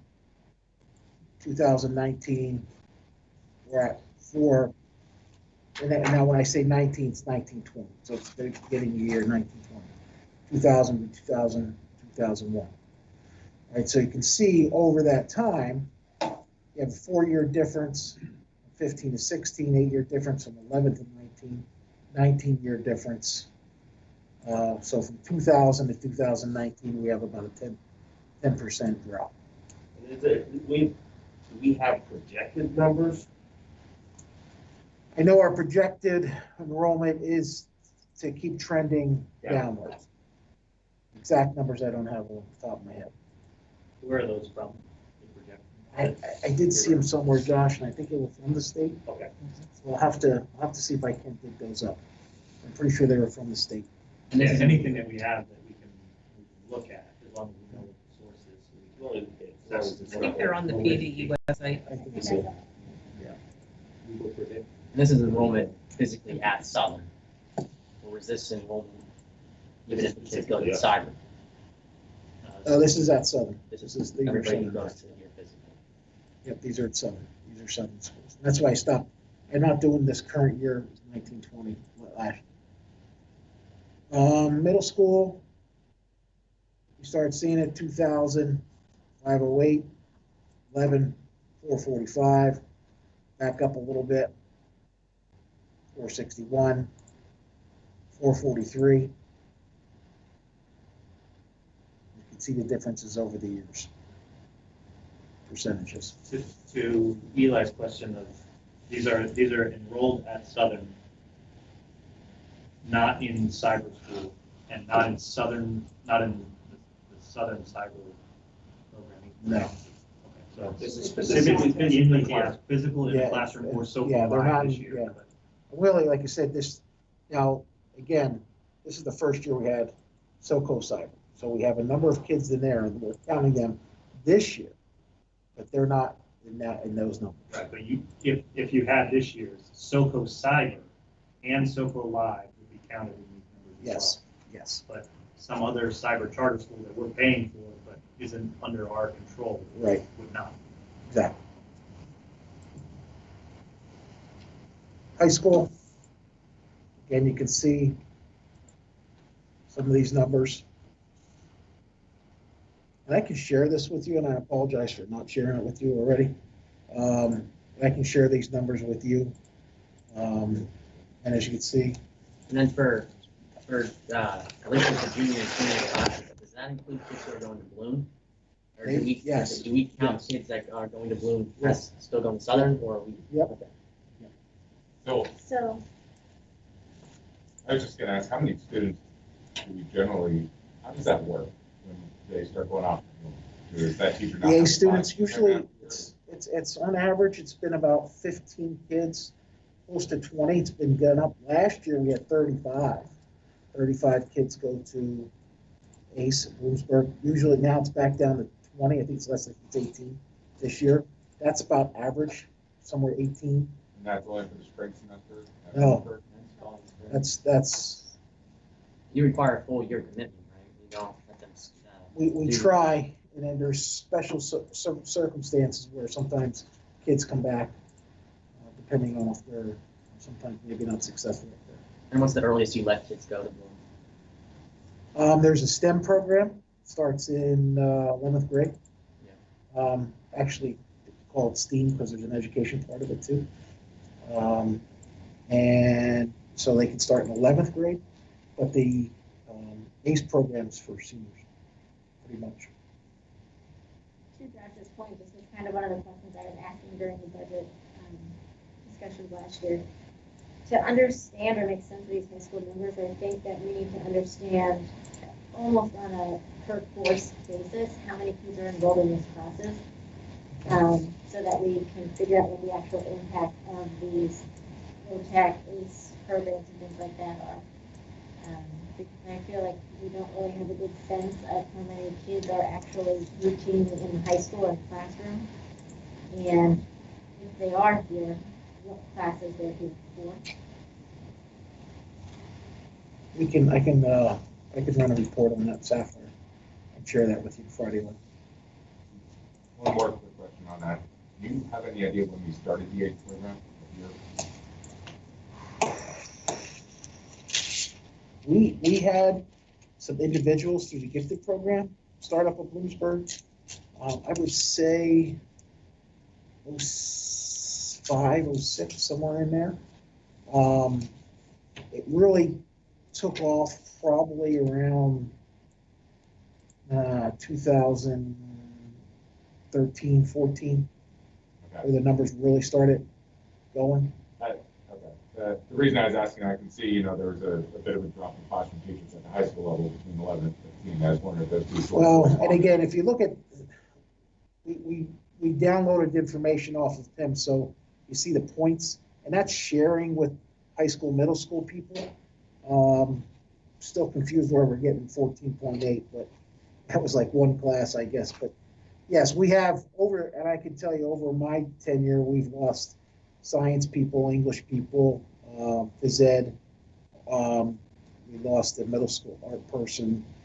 I can go on and name them. So as our enrollment has dropped, middle school, high school, we have lost some staff as well.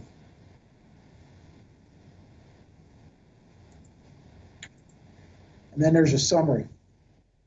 And this is putting all the schools together, looking at total enrollment. Again, through the district, 2011, 15, and then 19. And the increases or decreases in enrollment from over the years. You go down a little Scroll down, bit. so you can see the summary. There we go.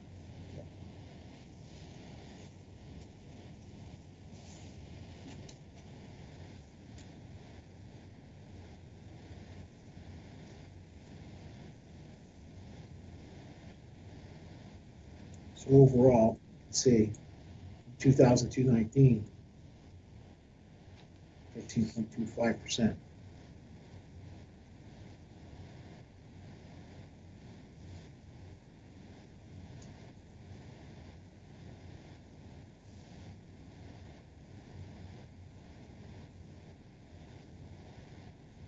Right now in the high school, we average about 100 per class, per grade.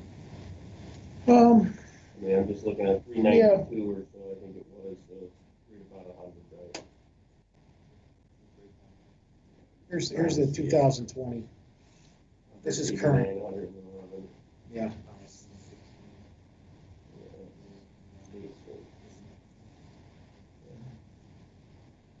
Now, all of these are teachers only, right? So do we know, does that include if paraprofessionals that are full-time or anything like that?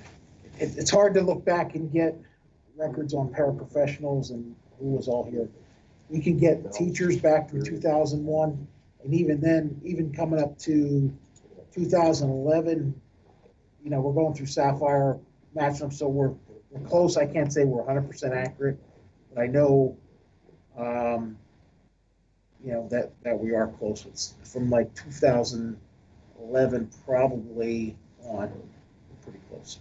Would that be like an hour-long pain in the butt to pull 2 single years of paraprofessionals, like 2000 and current?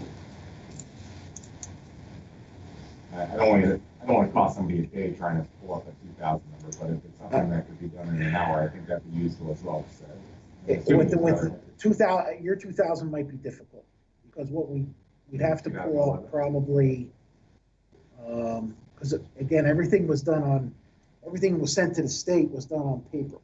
So that was with these big sheets of paper we pulled out to get some of these numbers.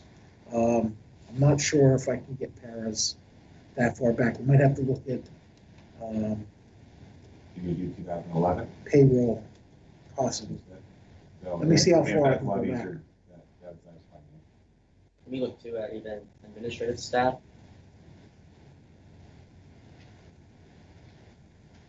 That I can do for you. Jim, how many periods are in a day now? 8. In the high school, 8 8. periods. We have one for lunch, correct? Yeah. Or is that separate from the 8 periods? It's built in there. You have 4 and then a lunch and then 4. Okay, so a teacher has 8 periods that they can teach during it. Yeah, usually most of them are 7 for 8. I'm looking at 100 students split up over 7. That's pretty low numbers. Yeah, but again, if you're looking at, high school's a different beast because you're looking at, the different classes and it's not, there's a lot of them are grade level mixed. I can show you, there's some classes that are low and there's some classes that are high. I was just curious. Was just. Yeah, you can't. And I understand, there's, senior English has senior English and AP English. Yeah, and some of those singletons are smaller. So you have like well, we don't have a senior English teacher anymore. So we have 3 English teachers in the high school. 9th grade, 10th grade, 11th grade, and then they share senior English duties. Okay. Along with, any kind of elective, like we have a yearbook class, that kind of thing. And then usually there's an honors course or 2 in there as well. And you have a breakdown of this sometime? I can run a report and give you all the classes that everybody teaches. Like a breakdown of, okay, we have very helpful. Just a breakdown of, okay, we have 3 teachers teaching, 3 teachers, you got 24 periods in a day or whatever it is, teaching this many courses. If there's a possibility of that, just a curiosity. We are looking at anything in the future, and we're looking at more drops, and significant reduction in enrollment and things like that. There's something to have in the back of have as a info. So what do you? Something that shows us, okay, we have, let's say, 3 science teachers that teach 12 different types of science, and what is actually offered, what is actually taught. So actually, you really just want to teacher, a class list with regions. Yeah. And periods and enrollment. Yeah, I can run a report for that. It's a report that has all that. If there's a report that usually you can. In Excel would be great, so that it could be manipulated rather than a PDF. I think I can do that. Export to Excel. Yep. Do our middle school and high school teachers have a reserved planning period, or are they instructing for the most part 8 periods? Excuse me? 7 periods, you said. 7 periods, they got a planning period. Okay, so they do have a planning period. Okay.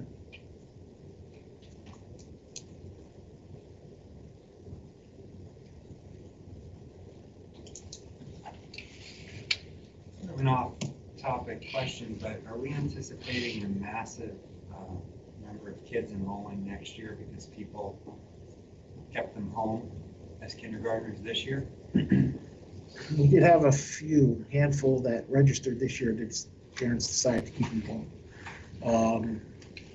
Are we going to have, is there a lot more of those that didn't register? I don't know.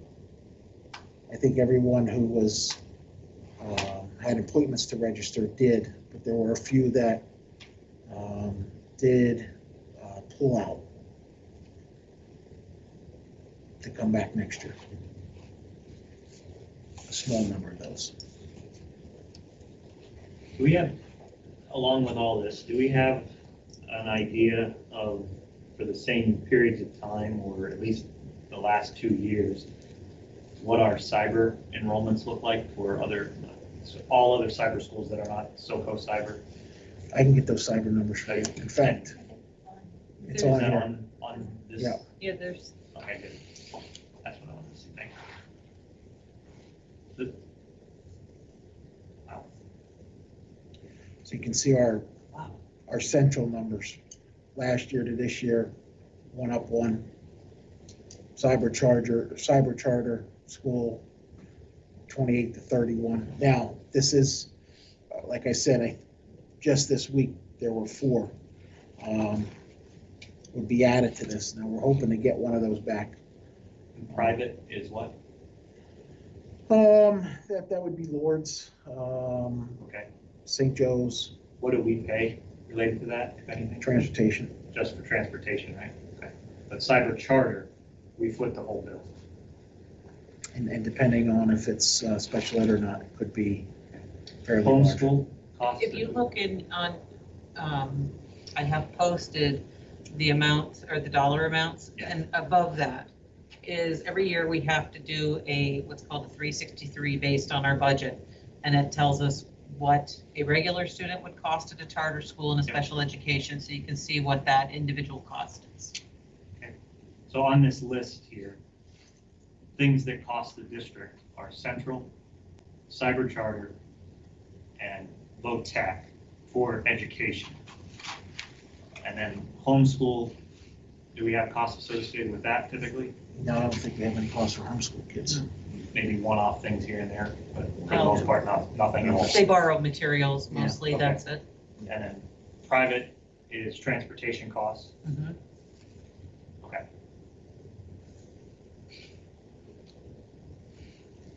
Do we have any idea why people choose charter school, cyber charter, In a regular year.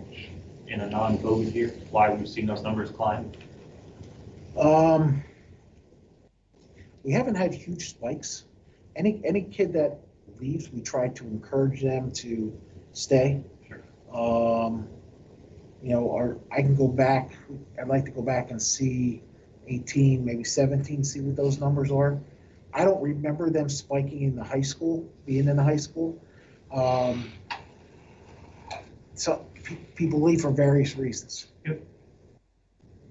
I can tell you, I mean, from my own personal experience, not based on anything, a lot of times you'll see kids who might be having a hard time socially and, you know, in face-to-face setting, and things have transpired in just in school settings, and eventually a parent would say, you know, that's it, we're just gonna pull and go to a cyber school. That's historically what I've seen.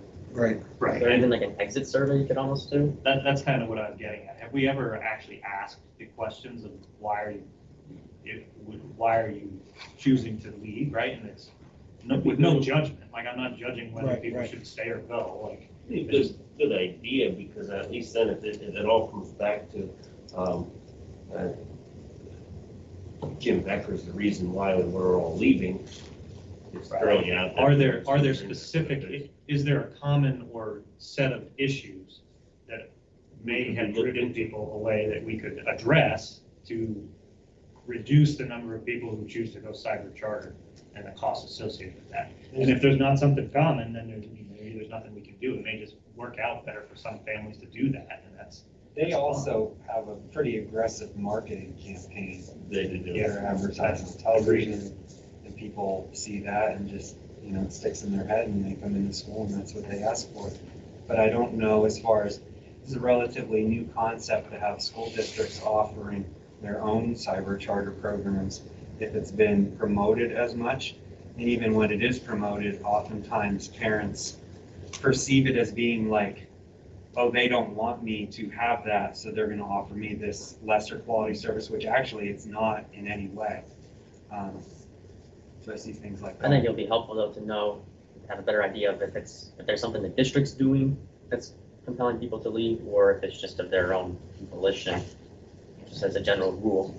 It's cyclical, you see it everywhere. It's not something that's just specific to our schools. I mean, Mr. Becker can tell you, it's probably one of the hotter topics with superintendents these days. It's just something everyone is experiencing.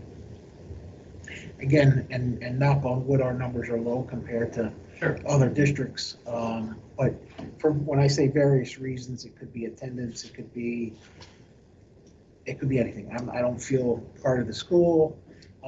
We've had kids who were involved in gymnastics or whatever and decide to do cyber because it was easier for their schedule. We have talked to these kids. Do we have an exit survey? No. But we try to, anybody who's leaving, did this today, we made a phone call today. We tried to recruit that kid back, or try to answer his questions, or try to figure out why. But we could put an exit survey together. Yeah, it could be a bad idea, just to have the information, see if there is a common denominator that can be worked on. I know, I mean, I can speak, I know several people that take advantage of the IKE program at Central. Yeah. You know, Yeah. obviously a number of people are more interested in going right into trades, graduating, going right into Right, work. Central and VOTEC make a lot of sense. Right, I'm more interested in the soccer charter and the private. Right. Are the two. Right, and private, That'd be most the private path doesn't cost us other than transportation. Right, and that's Our big thing is cyber charter is our big expense. If you can keep one kid, you've already saved the cost of the. You know, what, approximately 15,000 per student on.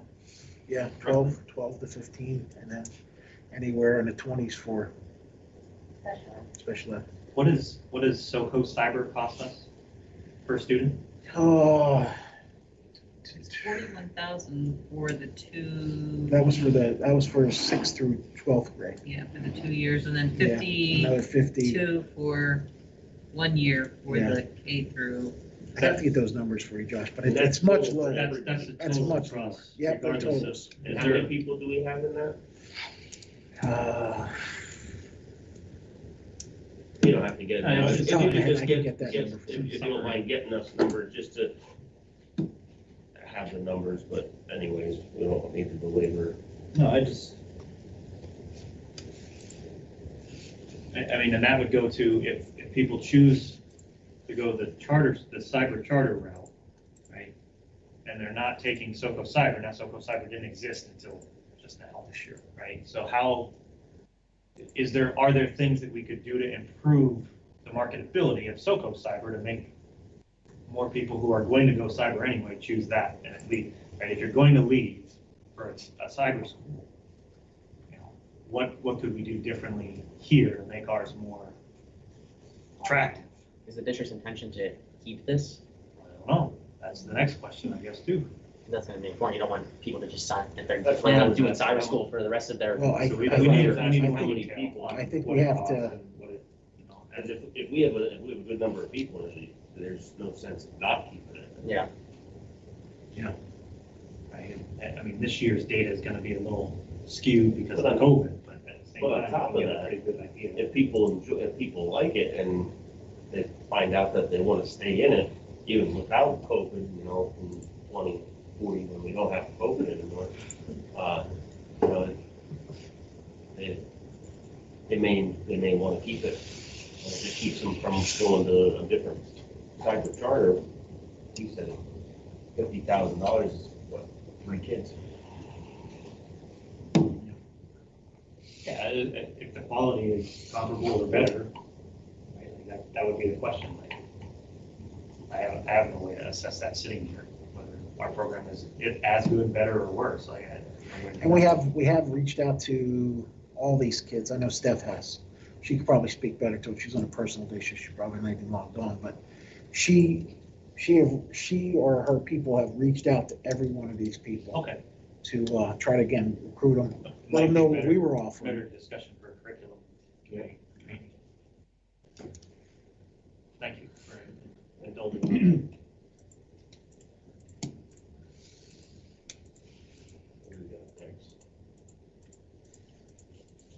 Denise, are you ready with yours yet? Yeah, I am.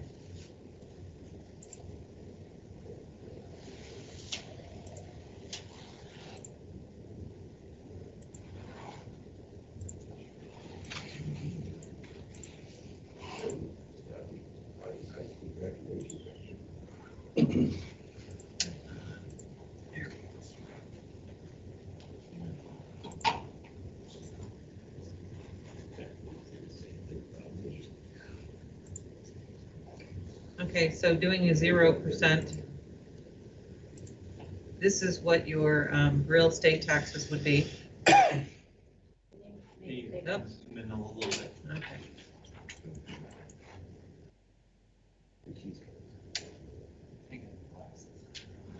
Hang on, let's see if I can get it for you.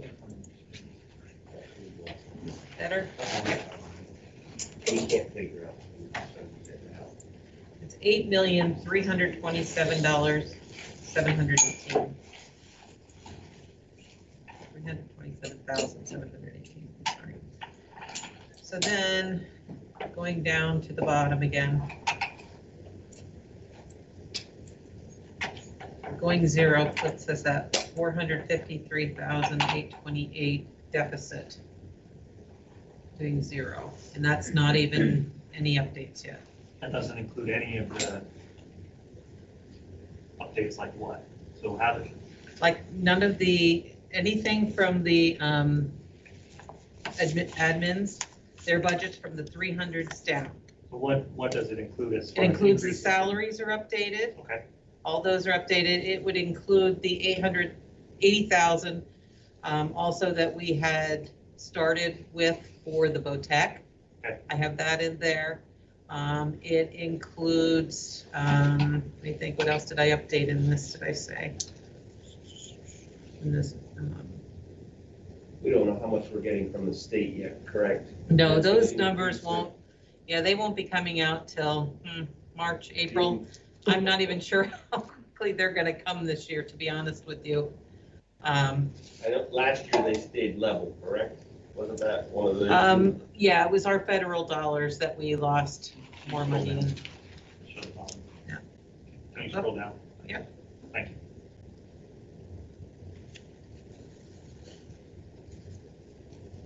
And like the medical assistance, like last year I did 100,000. I have that in there for this year, but I have to see what dollars are actually gonna be in throughout this year to see if I'll be able to actually report on, to the state to be able to draw down 100,000 next year. So, a lot hinges on this year. Things will start coming out. We'll start getting assessments here in November for the townships, or not the townships, the counties. So those, we can then update those sheets that calculate our taxes. So Because there right were now, some reassessments done this year? we have not done any reassessments. Okay. Still be. If they were, increased they as would be individual. individual. New build, like new buildings. Yeah, if someone applied for a permit or something like that, then they might be reassessed, but we had not done a total reassessment. They were reassessing 2 or 3 years ago. Well, what they were doing was they were catching up on all those new buildings and things like that for people who had done things that didn't apply for the permits and that kind of thing. And so you could, at that time, you could pay, Columbia County was the county that was doing it, to go out and you could get it done quicker. We did not opt into that, but they have started doing, some in ours. We noticed last year that some of them were being done, so.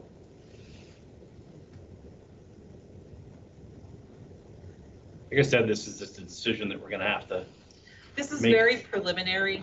Sure. I mean, and this is earlier than we have ever done this part before, so we have a lot of things to come in. When we do our preliminary budget, we know that, there's a lot of work to do after January, because while we've moved our dates up, the dates that we're receiving things are still coming in.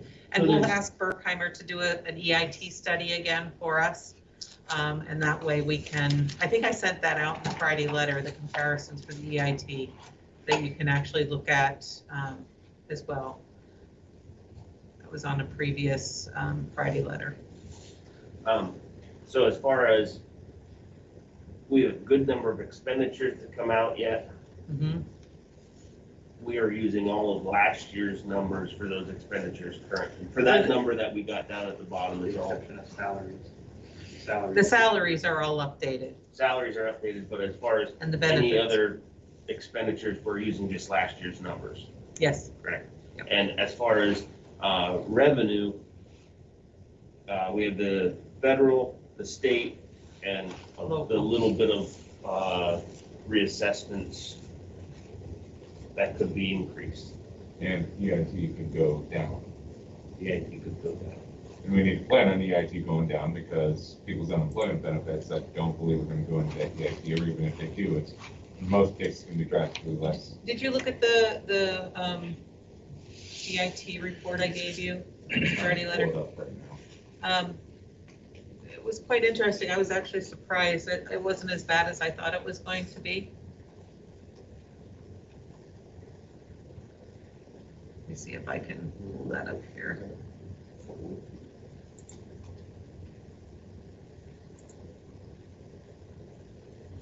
Said that was in this past Friday's newsletter. Yeah, That must have been a few Fridays. I don't know, seems like, might have been 2 or 3 Fridays ago.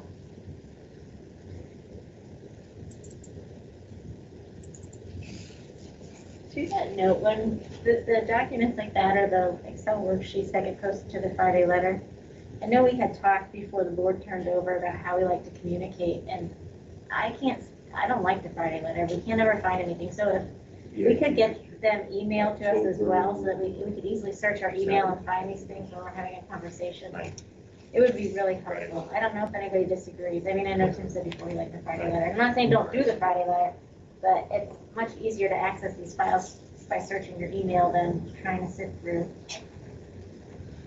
I would second that. I struggle horribly trying to get into board docs from my phone. I do a lot from my phone. I do almost everything from mine. I don't know if that's a huge pain, but I'd be okay if you could just drag and drop and blast it out to the distribution. I guess I just like to keep track of what I'm sharing with you guys. And Sure, the Friday even- letter is a great place for me to do that, so I know that I'm not. I think even if you, like, when you go to do the Friday letter, if everything you put there, you just drop into an email and blast it as one, that's fine. Like, then you would know what you sent, it would match whatever's on the Friday letter. And you'd be pulling all those documents at the same time, so it shouldn't really be an extra burden. Yeah, it looks like you were down 24,000. EIT. Thank you. I tried to pull Greg there. It's fine. And the only thing the Friday letter has, if there's anything confidential that needs to come out, Oh, yeah, that's just a document that no one can touch. Like, Yeah, I mean, email's the same way. If it's, you get the same protection from an email if it's confidential as a private letter. If it's non-releasable, it's non-releasable regardless of where it is. But, all right, let's keep moving here. We're gonna. Yeah. So what was the increase in expenditures from last year to this year? Based on the things you have in there already, just the salary, basically. What was the increase in salaries? Do we know?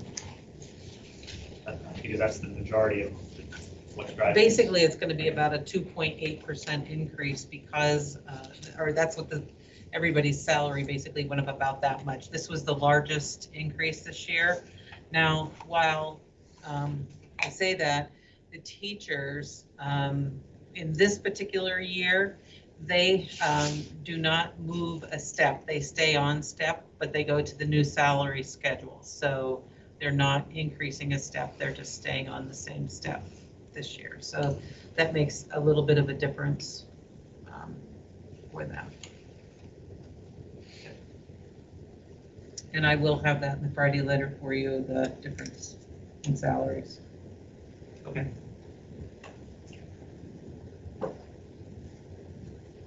Thanks, Liz. All right, what's next? I think it's hazmat.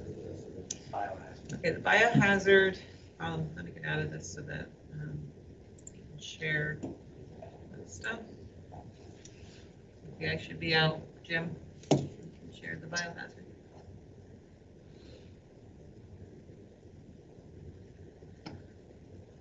So at some point, we had changed to a company called Stericycle, and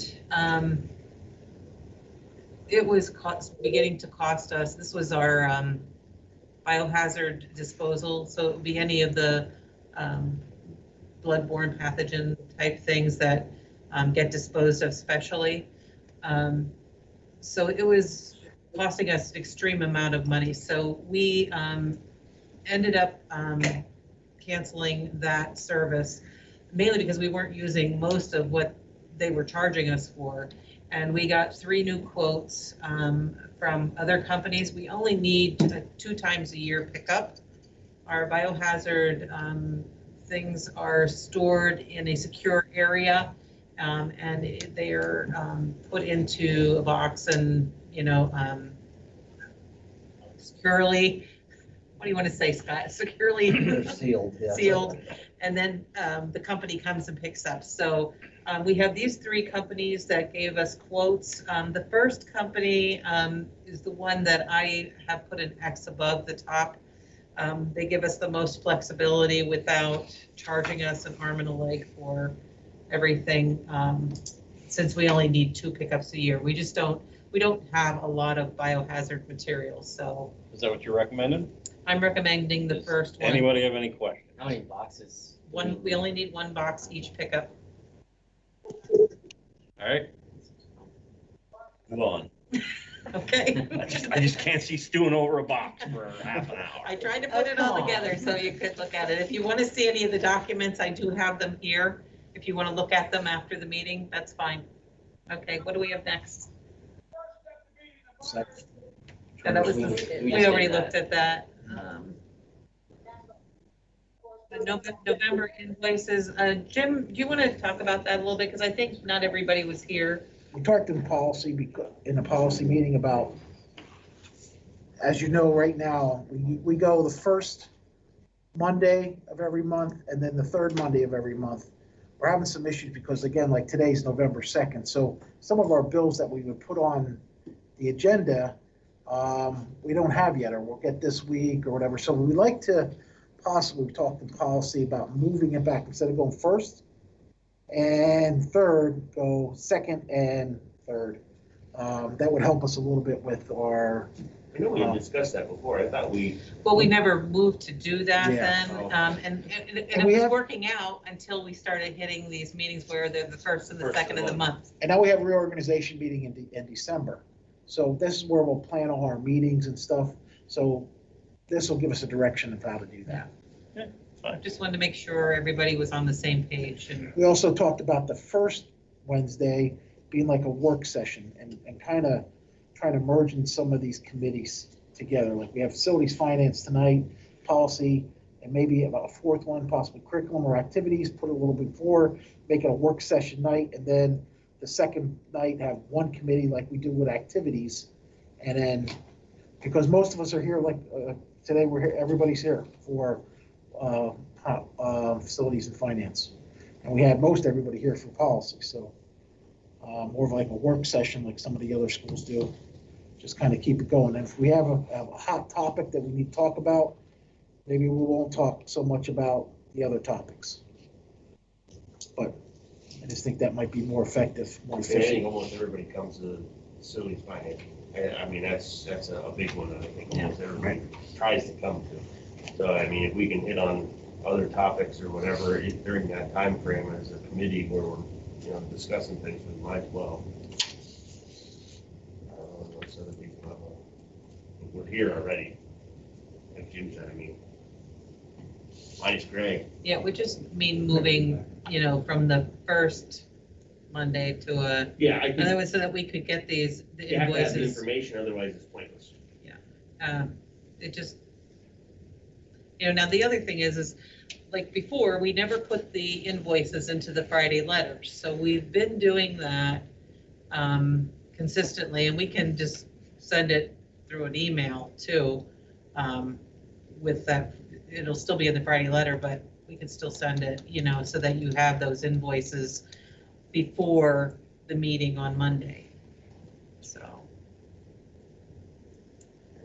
I don't know if you're getting a chance to look at them like 2 weeks before, or if you're looking at them more like the weekend before the meeting. I'm fine getting them the weekend before the meeting. Gives me a chance to call up and ask any questions Monday, the day of before. Okay. So, other than that, whatever makes the most sense for you guys, and get them entered. Well, it's just that we noticed like we were still receiving invoices that really should have been paid in the month. And it's gonna goof us up. So I generally like to have those invoices in that need to be approved. Okay. What do I have on next? OTEC. OTEC. Okay, Jim asked me to throw some information in about the things that we had before the wrap and the 3 different scenarios for considering our debt service. There was a 1 million, 2 million, and 3 million project, and I also put in there the worksheet used before to kind of understand our share of those types of projects. So increase my view here.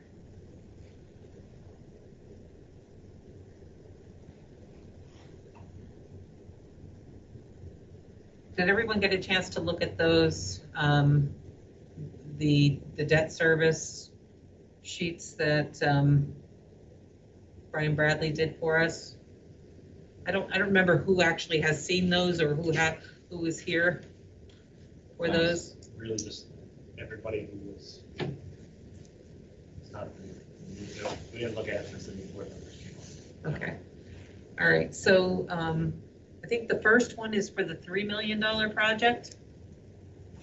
And if you look at the far columns in blue, that is how doing a $3 million project will impact our budget.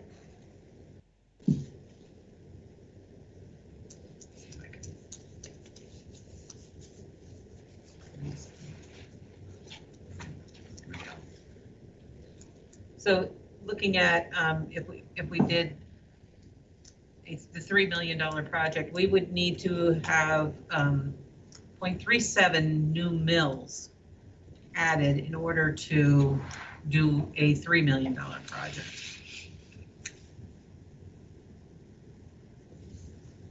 And that's a 3.32% millage increase. So roughly, just throw it out there, roughly the $3 million would be the equivalent of about a $25 million project that's there. What we were asked for with a alignment steering meeting that Jim and I sat on last Tuesday, I guess. And COTEC basically came out and the JOC asked each school to come back with a number that they could afford to give to do renovations. Renovations including things that need to come up to fire code. This isn't, just making things lavish or anything like that. It's bringing things up, doing plumbing, doing some of the work that has been neglected over the years. A lot of things are still from the original construction date. But we needed a starting place. Things were moving along, and then Benton left. With Benton leaving, it left a gap, and then Dave Blocker left a gap. So now with Ken Kreider in there, Benton we know is gone. They want to regroup and find where we're at and what we can afford and what the district's can afford to be able to put money into the school district to make it up to par, or up to code at least. So with that, whatever number we then just strive to put that on the spring ballot to raise the millage? Well, we're not at that point. I'm sorry. No, We're not at that point But yet. This is in the preliminary stages of what we can afford. At that point in time, our thought process is what we can afford.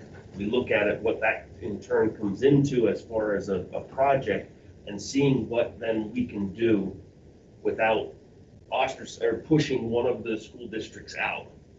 Basically, we're going to be low man on the totem pole with what we can put in. So what they're hoping to do is look at how much we can put in, how much that correlates with that they can, so our $1 million is the equivalent of a $9 million project. So if what comes in, or what we can do for $9 million, until maybe in a few years we get rid of some of our debt service, some of our other things, and we can do something else to maybe expand the school, if that's what they want to work with. But they wanted a number to be able to come up with it. I know we had come up with before was $1 million that we could absorb and not have too much of a tax increase, that we decided that in January. I just wanted to bring it back to the board to have a discussion, look at the numbers again, see what we can do, or what we would be potentially willing to do, It's not to the point where we're putting it on a ballot or anything like that yet. This is just discussions. We have to plan for that, though, if we're going to do that Well, in the So spring. when would it, so to the ballot question specifically, the only time it needs to go on a ballot is if we're gonna exceed the Act One index limit, right? Correct. And when we're talking the Act One index, that 3% or whatever we were, that we said 0, right? Does that correspond to this millage increase column as well? That this 3.32%. That's above and beyond. No, but, so say, so this percentage is the same as that percentage where they apply, right? So like, right, so an index, when we say an index increase of 3%, it's the same thing as this 3% in this column, right? They're two separate things, right? This would be on top of whatever we're saying on the end. But if we're somehow figured out how to keep the budget in check at 0, on all the other charts that we just looked at, we could add this and still come in as if this was the 3 point whatever increase, So that, with nothing having to go on the ballot. Is what I'm Yeah, I see getting. what That's not realistic. No, I agree that it's not, but for the, like, when I started on the board, I'm pretty good with numbers and charts and graphs, and it took me a while to put all that together to figure out that that number in that column is the same thing as this Act One index that we keep talking about. Like, what are they? These are the same, because in this one here, this is on the debt service millage, which is only a fraction of our total millage, right? So we're at No, 11.57. the end would be the increase that we would need. Yeah, so this Right. the column 16 is the increase in our current, from our current millage rate. And I'm saying that's the increase over column 13, which is not our total current millage.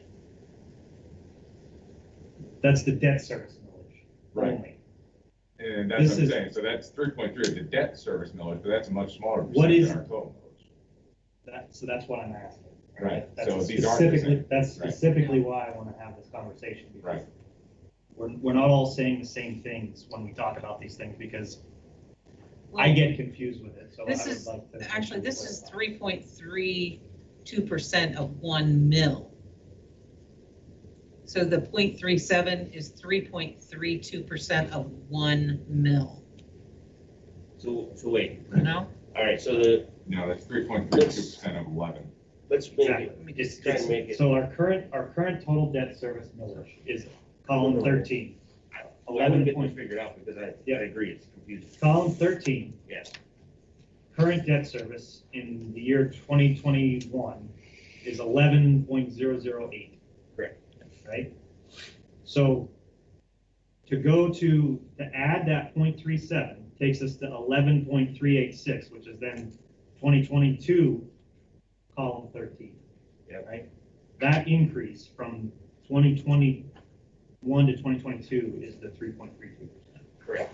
And I think our current total millage is 56. Right, so 11.008 is only a portion of our total millage that we raise for all things. This is just the portion that is for paying the existing debt that is shown into the left, in columns 2, 3, 4, 5. We would have to look at the 0.37 mils into our 56 mils. Is 0.66%. So that would be the percentage that we would have to raise. We'd have to raise taxes 0.6% overall. Is that what we're getting at? For that first year, yeah.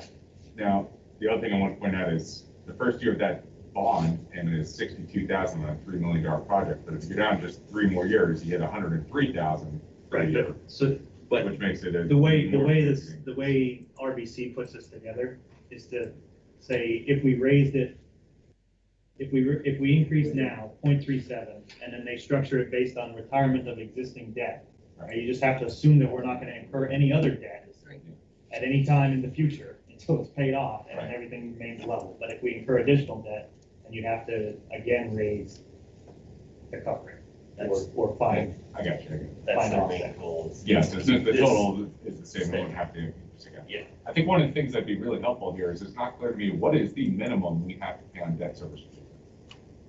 You know, if we didn't pay down anything extra, I'm not saying it shouldn't, but for instance, if we only actually had to service 1.6 million in debt, and we're throwing in an extra 160,000 a year to pay down principal, I would want to know that. Well, Part of our if, budget. we can have Brian Bradley come and explain that and answer those questions. Okay. He would be the one, he is the one that set this up, and I know he'd be glad to come and talk I'd to be you interested guys. in seeing the overall, what we would have to increase. So if we have him come, I think it would be beneficial if he's going to give a presentation, that he gives a 5-minute or less presentation and not a half-hour presentation that nobody's gonna follow. I think 5-minute overview, and then let us ask questions if we do invite him. Because oftentimes, at least the meetings that I saw previously in these discussions, everybody just glosses over and no one is following anything that is being said, and it adds absolutely no value. It just takes an hour long. Do you want him to be at the board meeting, the next board meeting? If there's a possibility, only because they're asking. You're looking for some timeliness here. Our next alignment meeting, they're asking for numbers. They would like to have numbers so that they can start working on something. You know, if it's only gonna be a $9 million project that we can afford, they have to see if they can only do $9 million worth of work, whether it's going to be worthwhile or whether we're not gonna be able to stay there. Okay. So we're kind of in the foundation stages of things and being able to figure that out. I do just want to bring one thing to your attention, because this question has always come up, is looking at the VOTEC thing. Our old debt there actually gets paid off by the end of 2022. Right. Is that, there's always been a little confusion over that, and so I just wanted to point that out, that it is. VOTEC borrowed money and the JOC funded it. So say the VOTEC as a whole, the JOC borrowed money as a whole, and our portion of that debt is $30,000. Now, for this project, yeah, the remaining portion of it, I don't know what it was over the years. For this project, the rest of the JOC members had said that they want to take it on themselves. They don't want to take it on as a whole and split it up that direction. So that was central. Danville, a lot of them said, yes, you know, we can afford this and we're just going to put it off on our own instead of taking on a payment as a JOC. That was a question that was asked at one of the meetings, I know. So just when they come in, the one question I want to know for each year is, so I want to be able to add a column here, is what's the minimum you have to pay each year? And then we know, hey, great, if we throw extra, great, but here's drop dead, you need to pay X on debt service each year. Right. I mean, and keeping in mind then that this chart works out because we're paying what we're paying as shown here. And if you drop any payment to the minimum, then it just balloons at the end. Yeah. Right. And he does kind of do that a little bit. Yep. Yeah, he does. Yeah, I mean, this is all set to, so this is all coordinated to basically level set the aggregate payment of all debt service every year through 2040 and minimize the fluctuation year to year. So we can have a budget. So that Denise can plan, right? So when some is retired, that's when you start paying more on one that you paid less on, right? Yeah, and I'm not saying that we.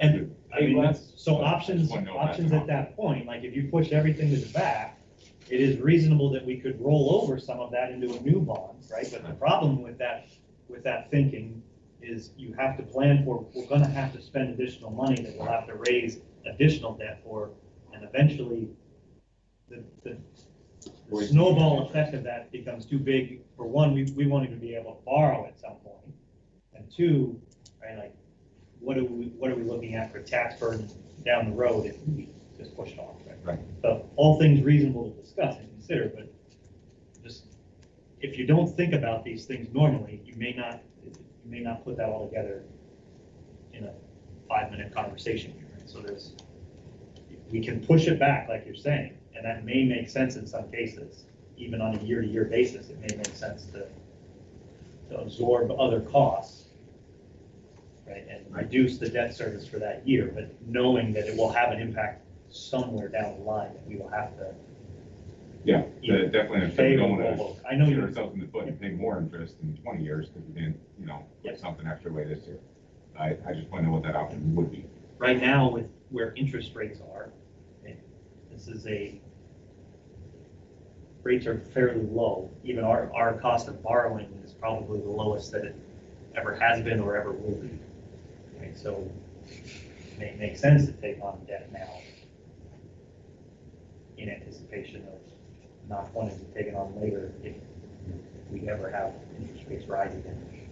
Yeah, I guess that'd be the other thing I'd want to know, are any of these at a higher rate that would make sense to get them refinanced right now? We asked that question. I think we did that, we did ask that, and we did refinance last year, right, Tim?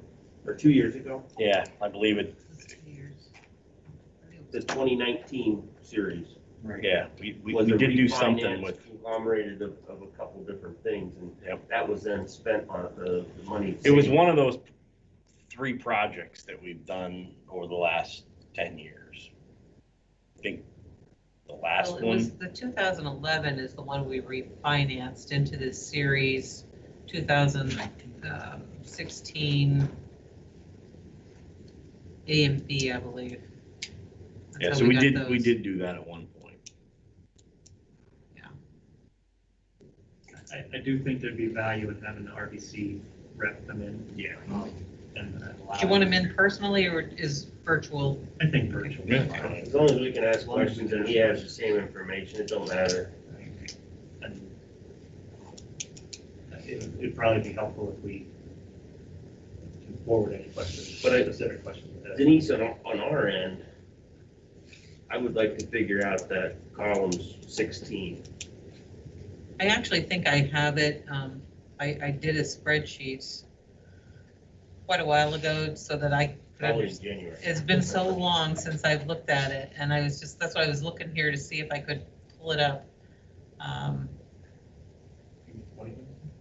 just want to see if that 3.32%, is that the? That is this. I understand. Okay. What I'm asking her is. What does it look like overall picture? What What would is, that what look is our like? total millage? And what would that be an increase of overall per year? Is that 0.6% or is that 1%? Really, so really all you need to know is what is our current total millage? Current total millage and how it would go up. Well, let's just take our current total millage and add 0.37. And then, yeah, he came up with 0.66%. That's right. So of our total millage. If it is 56, if our total millage is 56, I don't know what. Somewhere right around there.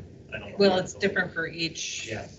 county. If you add, you'll have to. I can tell you here because I Weighted have it. So just looking at it, we would have to make up points, if that's what it is, you know, whatever percentage that is, small percentage of it, we would have to make that up somewhere.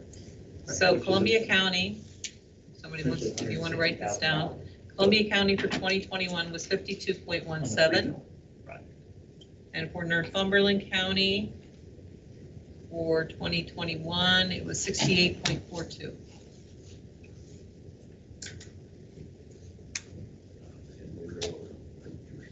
Right, and this 0.37 is a weighted average, I assume we did that as well.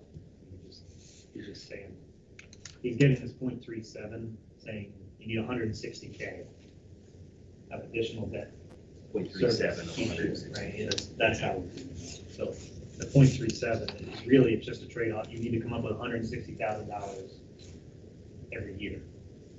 So 1 million, 160,000. We only need Correct. 0.37 of them. So you need about Yes, a quarter, correct. or That's what 0.4. Correct. You are correct. You need 0.3, you need 0.37, you need 37% of $167,000. Right, which is the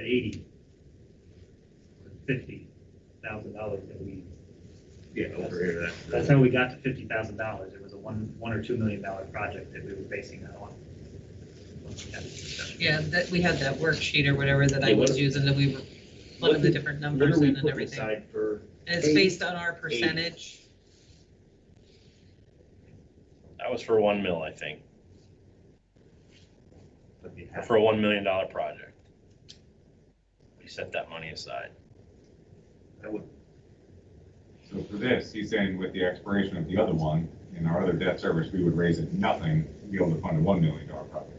That wasn't for a $1 million project. We were just starting to put money aside. The $1 million project doesn't raise our debt service, but a couple $1,000 here or there. Like, it's not a lot. That's where we came up with the 1 million in January, was that we could do that without basically changing our debt service. Okay, I can tell you how he comes up with that millage increase. So he takes the series of the VOTEC, where he starts there, and he's dividing it by the total debt service.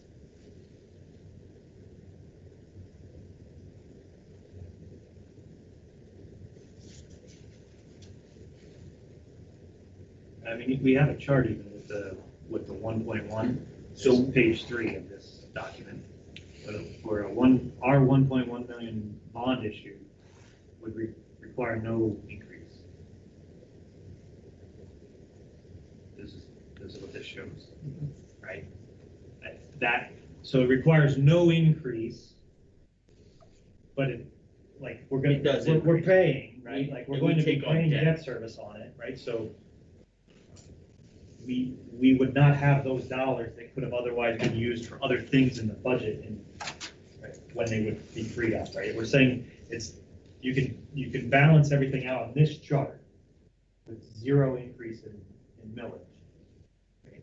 But had we not taken on the $1.1 million project, we'd have had an extra $31,700 to the 2023 budget, Basically, all the way through there, right? Like in VOTEC, when our outstanding debt to VOTEC, column 6, when that gets retired, we would have $30,000 or roughly to spend on it. And right, but it goes right, if we were to do a $1 million bond issue at 31,000, or that 30,000 then gets knocked out by what that bond issue is. That year, right? And then the others are just trade-offs in all the other debt services, right?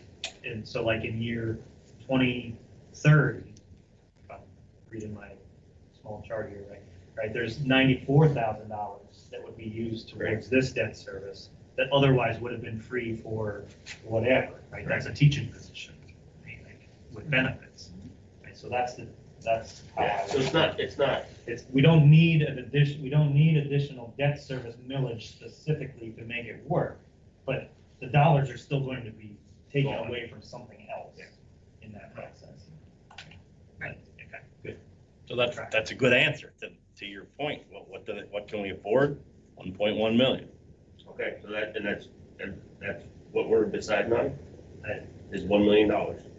Well, I mean, it's not really it's a consensus at this point. I understand we're not voting, but we'll have to vote on something. I mean, so our budget right now sets aside $80,000 for this, right? That exceeds that, so that's the $80,000 would be that's almost $3 million project. That's what I'm asking. I understand, Tim, you're saying that 1 million is what we want. However, last year we started budgeting 80,000 and we were able to come up with that. Well, But now we this year put we're that in the short. budget. Okay. We aren't there yet. We're not there yet. But And I mean, the projection this year with zero with a zero is 500,000. It's $500,000 debt, right? So, Which is gonna increase a lot, because a lot of the numbers aren't in there yet. agreed. Agreed. Yes. So, but I'm just looking, like I said, looking for a consensus to go back to the committee. So that's all. There's still value in. And I think maybe before we come up with a consensus, we should have RBC Well, Brian come in. and discuss it with the rest of the board to explain it. There's only 4 of us here that. for the purposes of the steering committee, though, I think it seems like everybody's comfortable with at least $1 million, right? The question would be, can we do more than $1 million? But for now, it seems like $1 million is doable. So if the JOC can put together a project that works for $1 million. I'm just going to put it out there. It's going to be very difficult for them to come out with it, because $17 million project, $17 to $18 million project was literally just renovating and bringing plumbing up to date from. And our share of that 17 million bare bones project is $2 million. $2 million is about a $16.8 million project. Right, so if we don't contribute that, is there any chance of us being knocked out? I will say, if right now, the goal is to keep all schools there.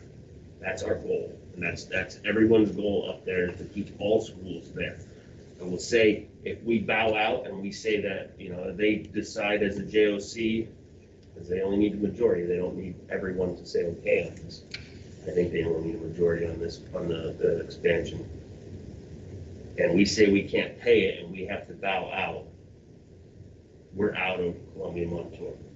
Because they can fill all of our positions, all of our seats are gone. And Ben just showed that. Benton just showed, because Benton had left about and the same amount of students as Benton we, went- Benton had like 58 or 59, and we have 65. or Yeah, they something like wanted to send 7 students this year and they won't let them. Yeah, and they still have, Danville still has a wait list, Berwick has a wait list, and Central all have wait lists of several students. So We would be absorbed, we would be out of it, because there would be no opportunity for our students to go there. My point is, that's something we need to consider when we're coming up with a number. You know, we may say we can do a 1 million, but not a 2 million. And if we were to not be there, where are those 65 kids going? Are they gonna go to something cyber? They're gonna go to Northumberland. I mean, that's what we have to. Not all of them can, right? So we looked at this pretty extensively earlier this year, the last budget cycle. And, you know, some could be absorbed at Northumberland County, and the per student cost for those programs is cheaper at Northumberland County. The problem is Northumberland County doesn't offer many of the programs that are offered at VOTEC that we think most of those students would still want to take, so then we have to send them somewhere, potentially try and get them in at VOTEC at a higher cost than if we were a member. That's a moot point, because we already know VOTEC's not gonna take it. Right, but we have to send them somewhere else then. Well, there is no other place. But that's not, I don't think that's, I not don't the think act- that's okay to 39 say. or whatever it is. Like, what is We the have to loss? sign There's a Like- distance that we can Like send them, Benton but we sending would kids have to, to, we'd have to like try to going to college. accommodate. best we Right, can. but nothing else, we're gonna be out of that distance, so Northumberland County is gonna be the only place that they can go. what distance? Is there? a I'm not limit? sure what the I distance is. think we figured that out, it was one of our discussions, like, Yeah, I don't think I remember the answer to I it, think- though, like, what is the actual limit? But my That thing would be is, important to know Yeah. for the, like, if there is a radius from the school, you know, that Right. something has to fall within, then that's good to know. so even on top of all of this, my only other thing is that you're also restricting the students here then to say that they can't do 6 of the, Yeah. whatever it is. So besides the money aspect of it, we're also saying that, okay, you know, 5 or 6, I can't remember, whatever programs that they don't offer over at Northumberland, you're saying if you go to Southern, you can't go for A, B, C, or D. So that on top of the monetary thing and saying we just can't send you someplace, you're saying you're also restricting those students just not to be able to have that education. The takeaway that I had, and I could be off base remembering things here, but was that choosing to go to Northumberland County instead of VOTEC to avoid this actually ends up costing us way more money than it would cost if we had just done a $3 million project. If we have to send students. If we have to end up sending students elsewhere. If Right. there's a cutoff, If we don't send, I think we had 16 or 18 students in those programs. We don't send those students anywhere else, and they have to pick a subject or a study area in Northumberland, it would make sense to send them over there. But if we have to send 18 students to a different place. right, but we use that place as VOTEC, which we now know, Well, I'm just saying. that's not a legitimate reason. Most likely, it's not going, the kids would not be able to go to Right. Columbia Montour VOTEC. No, But what I'm saying is that other places are also going to be very similar costs. I think it was $14,000 a student or so, I think it came out to. That is the tuition cost of the Columbia well, Montour. let's find that answer out, no sense sitting here and discussing it. yeah, and just, I don't think anybody's arguing that we should leave VOTEC. No, no. So just No, I for just anyone want to listening all at be home, that's not what this No, discussion no. is. This is a fiduciary responsibility of the board, looking at what would it cost for these different options. It's not anyone arguing that we should be leaving VOTEC, though, just to make that clear. Yeah, I asked the question specifically so that, you know, if we decide to go with something more than a $1 million project, and people are asking why, well, here's why. The justification for it. Right, well, we could end up costing ourselves more or losing an essential service to our students if we don't. So I want to make sure I know that answer before this does have to be acted on. Okay. All right. And RBC will be here at the next meeting. We'll get them here. I have them for the, Virtual or whatever. yeah, for the board meeting. Yep. And the last two items on the list are just your general reports. I've done a different one for October. That's September's. I put that on just because we didn't have a meeting in case anyone had any questions. And then if you look at, go ahead, you can click on the October one there, Jim. The October one has revenue numbers on it. Now these are more, you just have to start telling me, like talking to me about which reports you like to see more than others. And I'll, start bringing them down. I'm just kind of giving you what I have in the system right now, what can be shown. So these are at a higher level by objects. And the revenue numbers are at the top. Now, understand that our revenue numbers are going to be about 2 months behind because we get a report at the end of the month and then those are entered in. So right now we're at the end of September, I believe, on these, even though it's the October report. That would be for the state revenue and some of the federal revenue. The tax revenue would be up to date. So the 6,000 is the tax revenue? Those are local revenues. So that would be where your local taxes would be, the realty, EITs. 7,000 is state? State, and 8,000s are federal. So saying, why is state so much behind? That's 2 months behind. It's just a posting situation. That's fine. Is there anything in particular? We've never really, in the past, when if we've done reports like this, they've always been 2 months behind. But I'm trying to give you the most up to date. This is the most engaged board I've ever had. So I'm trying to give you as much data, and we're trying to change our processes in the office, but it's there's like my girls have a lot of things coming at them, so we're getting there, but is there anything? It's a whole new world for us. Appreciate it. Just saying. I love having the percentage budget that we spent. I know that's something we talked about, so I'm glad to see that on here. Is there anything particular that jumps out to you that historically, like, we haven't spent this much of our supplies budget by this point? Nothing really is surprising me right at this point, and I will tell you that again, we have in the past, when our budgets have gone over, we've reconciled that at the end of the year, which now I've kind of been sending emails out to the administrators if I see that their budgets are over in any places, and then they'll look at their budgets and they'll come back to me and tell me if they see something wrong. We did have one last time that was posted incorrectly, and so we were able to fix that. So it is kind of nice to catch all these things earlier. So, and just for your information, when we start a school year, we can't do any kind of budgetary transfers for categories that go over until October. So October is the first that you'll ever see any transfers for budgetary reasons on any agendas. So that's really, that process is really just starting.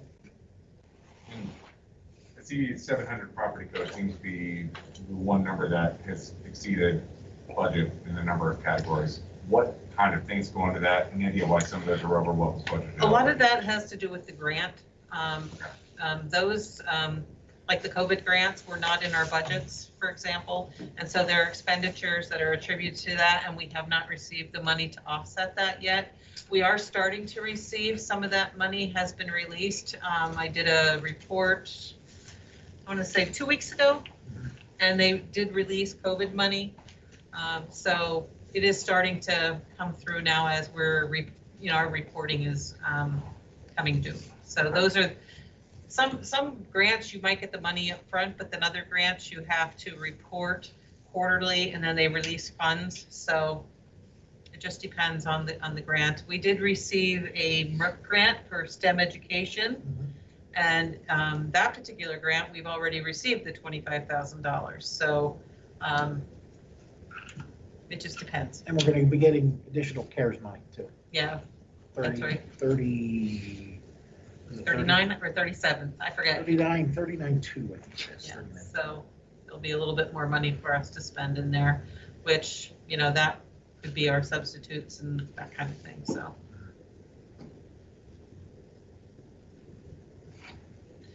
That's all I have.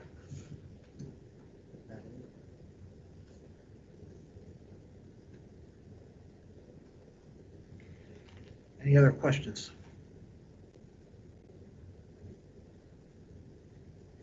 Mr. Davis, do we have any questions from the public? Mr. Becker, we have one. You want me to read it? Please. The comment is from Leslie Beaver Breck, Catawissa Township. Has it been considered to offer a higher rate to substitutes who hold active teaching certifications? These individuals may be covering their own costs to maintain active certifications and are educated and certified beyond the minimum requirements of a degree in any field. And at this time, Mr. Becker, Mr. Vogt, that's all I got.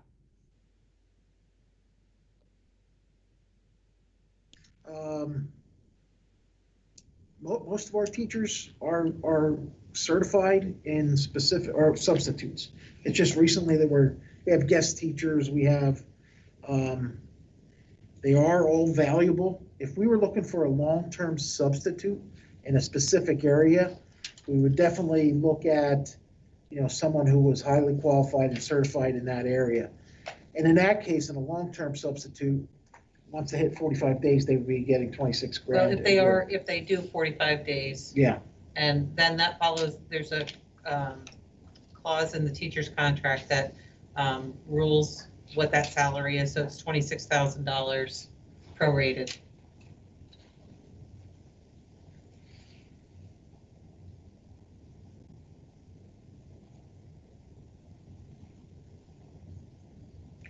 No other questions?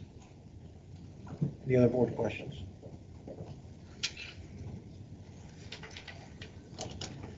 Okay, Tim stepped out. I guess we can have a quick administrative. Mr. Becker, would you like us to end the meeting publicly then? Please, thank you. All right, I'll let you know when we're officially out.